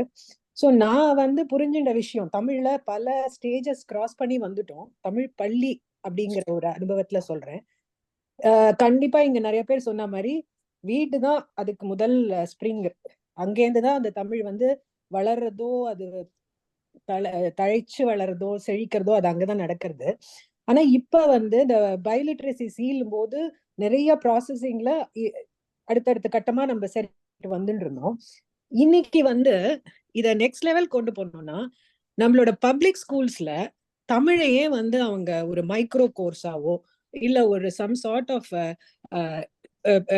இந்த சிஸ்டம் ஸ்கூலுக்குள்ள இந்த லாங்குவேஜை கொண்டு போகணும். அப்படிதான் எனக்கு இப்ப next stage of development of Tamil in New Jersey பண்ணணுங்கிற ஒரு கருத்து இருக்கு சார். ஏன்னா இப்ப ஒரு 4000 குழந்தைகளுக்கு மேல இங்க நியூ ஜெர்சில மாத்திரம் தமிழ் படிக்கிறோம். அந்த 4000 குழந்தைங்களுக்கும் ஏன் ஒரு ப்ராப்பர் ஸ்கூலுக்குள்ள அதை கொண்டு போக முடியல நம்மளால? இப்ப சைனீஸோ இல்ல ஸ்பானிஷோ அது தழைச்சு நிக்கிறதுன்னா அது அந்த சிஸ்டம்குள்ள வந்துடுது. அவங்களுக்கு அது ஒரு டிரான்ஸ்கிரிப்ட்குள்ள ஸ்கூல்ல படிச்சா போறாங்க. அந்த லெவலுக்கு நம்ம தமிழை கொண்டு போக முடியுமா, கொண்டு போகணுமா? அதுதான் என்னோட தாட் ப்ராசஸ். அதுக்கு என்னெல்லாம் பண்ணலாம் அப்படிங்கறத நம்ம maybe we should work on that. உங்களுக்கு நல்லா தெரியும், நாமும் அதை பற்றி நிறைய பேசியிருக்கோம், நிறைய முயற்சி பண்ணியிருக்கோம், எல்லாரும் பண்ணியிருக்காங்க. அதாவது அவங்க இங்கே சைனீஸ், ஜப்பனீஸ், ஸ்பானிஷ், ஃப்ரெஞ்ச் இதெல்லாம் பள்ளிக்கூடத்தில் இருக்குதுன்னு சொன்னால் அவங்களுடைய கொள்கை வேறு. அதாவது ஒவ்வொரு நாட்டிலும் உள்ள மொழியை அவங்க இணைத்திருக்காங்க. ஏன்னா இந்தி சில பள்ளிக்கூடத்தில் இருக்குது. இந்திய மொழின்னு சொல்கிறதுனால. அதாவது நினச்சி பாருங்களேன், உலகத்தில் உள்ள அத்தனை மொழியும் கொண்டு வர முடியுமா அவங்க பள்ளிக்கூடத்தில்? கொண்டு வரவே முடியாது. அது மட்டும் தமிழுக்கு மட்டும் எதுக்கு உரிமை கொடுக்கணும்னு அவங்க சொல்லுவாங்க அவங்க. அது அவங்க சொல்கிறதும் அவங்களுடைய கருத்துக்கும் அது வந்து நம்ம ஒத்து போகணும். மொழியை தமிழ் மொழி நீங்கள் கொடுத்து தான் ஆகணும், பள்ளிக்கூடத்தில் கொடுத்து தான் ஆகணும்னு சொல்ல முடியாது நம்ம. இல்ல ஒரு ரெக்வெஸ்ட் வந்து பண்றதுக்கு ப்ராசஸ் பண்றதே கஷ்டம் அப்படிதான் நினைக்கிறீங்க? ஆமா ஆமா, நாங்க நிறைய முயற்சி பண்ணியிருக்கோம் அது மாதிரி. அதுக்கு இப்போ இவங்க பள்ளிக்கூடத்துல படிச்சதை வந்து அவங்க நீங்க அங்கீகரிச்சா போதும், நீங்க அங்க சொல்லிக் கொடுக்கணும்னு கூட சொல்லலாம். இப்ப நிறைய பள்ளிக்கூடத்துல ஒத்துக்கிட்டு இருக்காங்க அவங்க, இல்லையா? அந்த நெக்ஸ்ட் லெவலுக்கு போறதுக்கு என்ன பண்ணணுமோ அதையும் நம்ம உங்களுக்கு பண்ணணும். தெரியும், நாம நிறைய பள்ளிக்கூடத்துல நம்ம தமிழ் மொழியோட திறனை வந்து அவங்க அங்கீகரிக்கிறாங்க. ஆமா. அதுதான் முதல் கட்டம். அது அங்கீகரித்து அதுக்கான மற்ற மொழிகள் படிக்க வேண்டாம். எங்கள் பல்கலைக்கழகத்திலும் சொல்கிறோம், வேற மொழிகள் நீங்கள் படிக்க வேண்டாம், தமிழ் மொழிக்குள் திறமையும் காட்டுங்க எங்ககிட்ட. அதை வந்து நிறைய நடந்துகிட்டு இருக்குது. அதை தான் நம்ம வந்து ஒரு கட்டத்தில் நம்ம எதிர்பார்க்க முடியுமே தவிர இன்னும் டைம் ஆகும். எல்லாமே வாங்குறதுங்கிறது ரொம்ப கஷ்டம். இப்போ எங்கள் பல்கலைக்கழகத்தில் ஒரு 5-6 பல்கலைக்கழகத்தில் தமிழ் மொழி சொல்லிக் கொடுக்குறாங்க. எல்லா பல்கலைக்கழகத்திலும் சமஸ்கிருதம் சொல்லிக் கொடுக்குறாங்க. பெரும்பாலான பல்கலைக்கழகத்தில் சமஸ்கிருதம் சொல்லிக் கொடுக்குறாங்க, இந்தி சொல்லிக் கொடுக்குறாங்க. ஆனால் தமிழ் மொழி 5-6 பல்கலைக்கழகத்தில் தான் சொல்லிக் கொடுக்குறாங்க. அது எல்லா பல்கலைக்கழகத்திலும் கொண்டு வரணும்னு சொன்னால் எவ்வளவு முயற்சி எடுக்கணும். நாம் எல்லாரையும் அணுகணும், கேட்கணும். இது அவங்களுடைய கொள்கை தானே தவிர இது அரசோட கொள்கை இல்லை. அரசு பண்ணா எல்லாரும் கேட்பாங்க, இல்லையா? இது ஒவ்வொரு பல்கலைக்கழகத்துக்கும் ஒவ்வொரு பள்ளிக்கும் உள்ள கொள்கை தான் இது. அதில் தான் நம்ம அங்கதான் நம்ம சிக்கிட்டு இருக்கோம். நம்ம எத்தனை பல்கலைக்கழகத்தை நேராக நம்ம போய் சொல்ல முடியும்? இப்போ நம்மளுடைய ஜனாதிபதி ட்ரம்ப் கிட்ட சொல்லி எல்லா பல்கலைக்கழகத்திலும் தமிழ் கொண்டு வாங்கன்னு சொல்லிட்டாக்கா, அவர் சொல்லிட்டா உடனே கொண்டு வந்துருவாங்க. முடியும். ஒருவேளை விவேக் ராமசாமி கிட்ட சொல்லலாம், அவரு ரொம்ப கிட்டத்தட்ட இருக்காரு, ட்ரம்புக்கு பக்கத்துல இருக்காரு. அவர்கிட்ட கேட்டா நம்ம ஒரு அளவு அது நடக்கலாம். பார்க்கலாம். நெக்ஸ்ட் லெவலுக்கு அது ஏதாவது பண்ணுவோம் sir. That's but it's very happy sir. Thank you again for doing what. அவங்க சுசித்ராவோட முயற்சி நம்ம பாராட்டணும். அவங்க வந்து முன்னின்று செஞ்சதுனால தான் என்னால் அவங்களுக்கு உதவ முடிஞ்சது. யாராவது ஒருத்தவங்க வந்து முன்னின்று நாங்கள் வேணும்னு கேட்டால் தான், அதாவது அழற குழந்தை தான் பால் குடிக்கும்னு சொல்லுவாங்க. அவங்கள அழற குழந்தையா தான் நான் பார்ப்பேன். நான் இதுலயே இருக்கேன், இன்னும் நிறைய அழுகை இருக்கு. அதுபோலதான் நாம எல்லாரையும் பார்க்கணும். நாம தேங்க் யூ so much. நிறைய முன்மாதிரி முயற்சி எடுத்திருக்கிறீங்க சுசித்ரா, நன்றி. அந்த நேரத்துல நிச்சயமா ஐ மீன் எல்லாம் அது ஒரு கடமை. நம்மளோட சின்ன சின்ன கல்லு தான் அதெல்லாம். அது ஒரு பெரிய மரமா மாறணும், மலையா இருக்கணும். Thank you so much for doing what you are doing. Thank you. அடுத்து ஒரு இறுதி கேள்வியாக, நேரம் ஆயிருச்சு, இறுதி கேள்வியாக அவரு மருதூர் அரங்கராசன் ஐயா,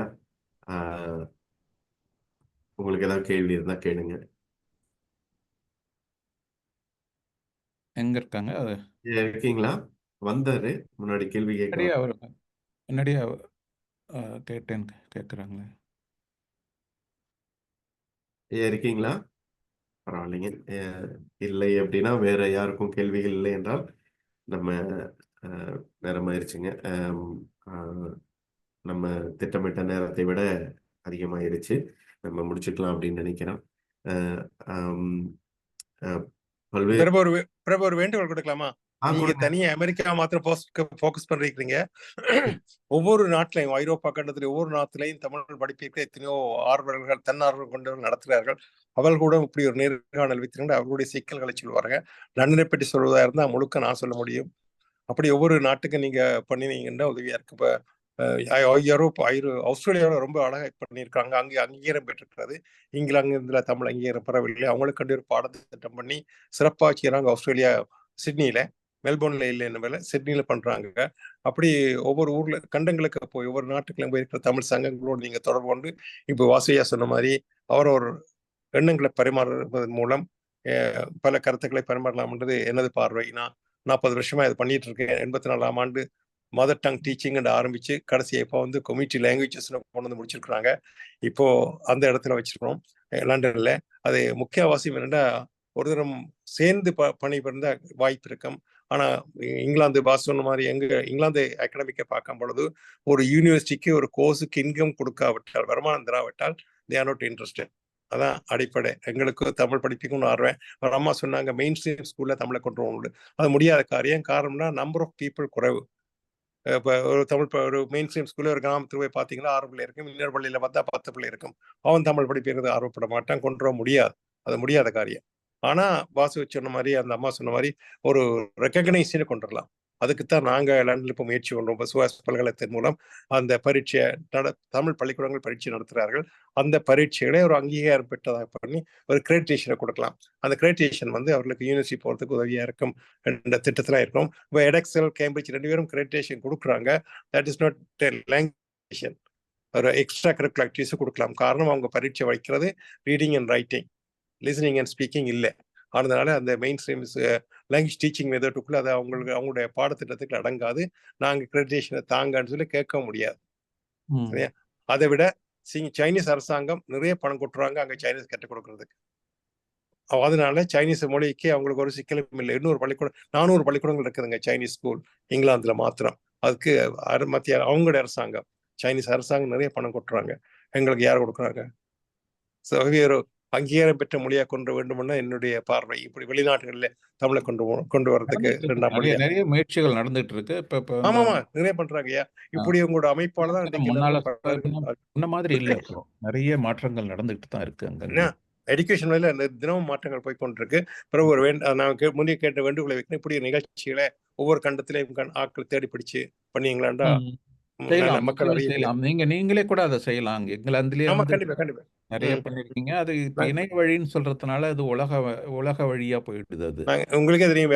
நாங்க ஆரம்பத்துல இன்ஃபிட்லி அதான் எங்களோட பேசிக் இது கோல் அதானே.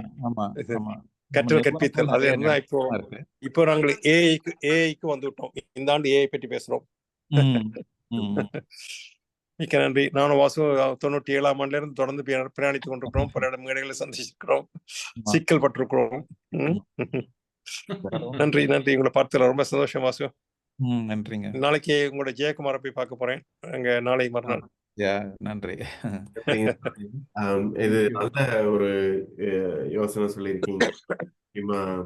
நம்ம முயற்சி பண்ணலாங்க. மற்ற கண்டங்கள்ல இருந்தும் மற்ற நாடுகள்ல இருந்தும் அவங்களையும் ஒருங்கிணைச்சு அவங்களுக்கு இருக்கக்கூடிய சிக்கல்கள் உள்ளது, அவங்க பண்ணிட்டு இருக்கக்கூடிய நல்ல விஷயங்கள் எல்லாத்தையுமே பார்த்துக்கலாம். நல்ல ஆலோசனைங்க இது. நன்றி, மிக்க நன்றிங்க. ஏதாவது உதவி வேணுமா இருந்தா தொடர்பு கொள்ளுங்க. வாசுமூலம் கூட தொடர்பு கொள்ளுங்க. கண்டிப்பாங்க. பேராசிரியர் மருது அரங்கராஜன் வந்து கையை உயர்த்த முடியலன்னு சொல்றாங்க. அவங்க தெரியல, அவங்க இருக்காங்களா இணைப்புல? கூப்பிட்டங்க, அழைச்சேன், அவங்க வரல. ஒருவேளை இணைப்புல இல்லையா என்னன்னு தெரியல. சீதாலட்சுமி இருக்காங்க சிங்கப்பூர்ல இருந்து. அவங்க சிங்கப்பூர் சூழலை கூட சொல்லலாம், நமக்கு அது ரொம்ப பயனுள்ளதா இருக்கும். நம்ம சித்திரமா இருக்கிறாங்களா? மகிழ்ச்சி, நல்ல செய்தி. இருக்காங்க, மியூட்ல இருக்காங்க. அங்க பாதுகாத்திரியா இருக்குமே. வணக்கம். நான் இங்க வந்து மணி என்ன இப்போ 12:20. இப்பதான் பொன்னியின் செல்வன் ஓடிக்கிட்டு இருக்கு. அதனால இங்க கூடத்துலதான் உட்கார்ந்துருக்கேன். அதனாலதான் ஒன்னும் முகத்தெல்லாம் காட்ட முடியல. இப்பதான் சத்தத்தை குறைச்சிருக்கோம். சிங்கப்பூர்லயும் அவங்க பேராசிரியர் வாசு சொல்றது மாதிரி தான். ஆனா இங்க வந்து அரசாங்கம் எல்லா வகையிலையும் அதிகாரத்துவ மொழியில ஒன்றா வைத்திருக்கதால பள்ளிகள்ல பேச்சு தமிழ் இப்போ அறிமுகப்படுத்தின அப்புறம் ஓரளவுக்கு நிலைமை நல்லா இருக்கு. ஆனா இன்னும் தொடர்ந்து பல நிலைகள்ல முயற்சி செய்யணும். ஏன்னா இப்போ கொஞ்சம் ஆங்கிலம் வருது. அது வந்து கற்பித்தலையும் வர்றதால அதை வந்து எப்படி சமாளிக்கணும்னு பார்க்கணும். ஏன்னா கலப்பு மனத்தில் பிறந்த குழந்தைகள் வரும்போது அவங்களுக்கு பாலர் பள்ளியிலேருந்து தமிழ் மொழியை சொல்லி கொடுக்கணும். ஆனா தாய்ப்பால் கொடுக்கறது மாதிரி தமிழ் பாலையும் குழந்தை பிறந்தவொன்னே கொடுத்தா எந்த பிரச்சனையும் இல்லை. அதுதான் மிக முக்கியம். அது நம்ம தமிழர்களுக்கு ஒரு தன்னம்பிக்கை இருந்து நம்ம மொழியை வளர்க்கணும்னு நினைச்சா அது ரொம்ப நல்லா இருக்கும். ஏன்னா அது இருந்தாதான் எதுவும் செய்ய முடியும். அது இல்லாம ஒன்றும் செய்ய முடியாது. அது வந்து பெற்றோர்கள் நினைக்கணும் மொத்த. ஏன்னா நம்ம எங்க போனாலும் நம்மளோட பண்பாட்டை கொண்டு போறோம். நம்ம முகத்துக்கு வந்து நான் நினைக்கிறேன் நாட்டு அடிப்படையில நமக்கு ஒரு அடையாளம் இல்லை. மொழி அடிப்படையில நம்ம எல்லாருக்கும் ஒரே மாதிரி இருப்போம். எல்லா ஊர்ல இருக்க பிள்ளைகளையும் பார்த்தாலும் பெரியவங்களை பார்த்தாலும். அதனால வந்து அதை நம்ம வந்து வலுப்படுத்தணும். ஆனா தமிழ் பேசுறதால எல்லா இதுலயும் பிள்ளைகள் ஆங்கிலம் பேசாம போனா கூட பள்ளியில வந்து ஆங்கிலம் கத்துக்கிறாங்க அல்லது நாட்டு மொழி கத்துக்க முடியுதான்னா அந்த மெல்ல மெல்ல 13, 14 வயசுக்கு அப்புறம் கொஞ்சம் மாறுறாங்க. ஏன்னா அவங்களுக்கு அந்த நாட்டு மொழியில நிறைய சொல் நிறைய புத்தகங்கள் படிக்கிறதால அது ரொம்ப வசதியா இருக்கு. அப்போ சிந்தனை மொழியா அந்த நாட்டு மொழி மாறுது அவங்க படிக்கிற மொழி. இதுக்கு ஒரே ஒரு வழி வந்து சிறு வயதிலே நம்ம நிறைய பேசணும். பெற்றோரும் பேசணும். அதுக்கப்புறம் வந்து அந்த குழந்தையா பிறந்த உடனே அந்த குழந்தைக்கு வந்து மொழியெல்லாம் கத்துக்கிற திறமை எல்லாம் இருக்கு. நாம நினைக்கிறோம் அது பேசுமான்னு. நம்ம ஆமா. உரிய அந்த எக்ஸ்போஷரை கொடுத்தா போதும். அதுதான் ரொம்ப அதுதான் அந்த முக்கியம். அந்த பாடத்திட்டத்தை நம்ம வேறு மாதிரியா சிந்திக்கணும். நம்ம ஆமா. புகுத்துறோம். நிறைய பேசணும், கேட்கணும். கேட்டல் நீங்க சொல்ற கேட்டல் மாதிரி அறிவு இந்த ரொம்ப தமிழ் முக்கியம். பாலை கொடுக்குறோம்னு சொல்றோம் பாருங்க. அந்த ம். கருத்து வந்து அந்த கருத்து அடிப்படையில ஆமா. நம்முடைய பாடத்திட்டங்களை தமிழ் மொழியை புகுத்துகிற மாதிரி இருக்கணும். நம்ம நம்ம வெளியில இருந்து அதை செயல்படுத்தணும். அதை ஆமா. அந்த மாதிரி நாம நினைச்சு பார்க்கலாம் அதை. அடுத்தது இந்த பெற்றோர் வந்து சிலர் சொல்றாங்க அமெரிக்காவுக்குலாம் போகும்போது அவங்க வீட்டுல தாய்மொழி பேசினா பள்ளிக்கு போகும்போது அந்த பிள்ளைகளுக்கு தமிழ் ஆங்கிலம் தெரியலன்னு ஏதோ ஒரு தனி வகுப்புல ஆமா. போடுறாங்க அல்லது அது வந்து அந்த கல்வி நிறுவனங்களுக்கு நம்ம வந்து எடுத்து சொல்லணும். ஏன்னா எல்லா இதுலயும் சொல்றாங்க அந்த குழந்தை பிறந்தோடனே அந்தந்த மொழிக்கேற்ற அதனுடைய மூளையில வந்து அதற்கேற்ற ஒரு அமைப்பு முறை இருக்கிறதால அவங்க வந்து அது இந்த தாய்மொழி கத்துக்கிறது ரொம்ப முக்கியம் அப்படின்னு இப்ப ஸ்பானிஷ்லாம் சொல்ற மாதிரி நம்ம தமிழுக்கும் நிறைய சொல்லணும்.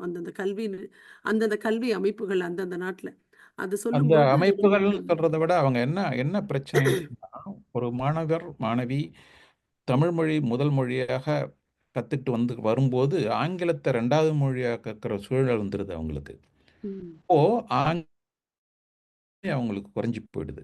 இப்போ எல்லாருக்குமே இப்போ உங்களுக்கு எனக்கும் பார்த்தீங்கன்னா நமக்கு ஆங்கில புலமை முழுமையா இருக்குன்னு சொல்ல முடியாது.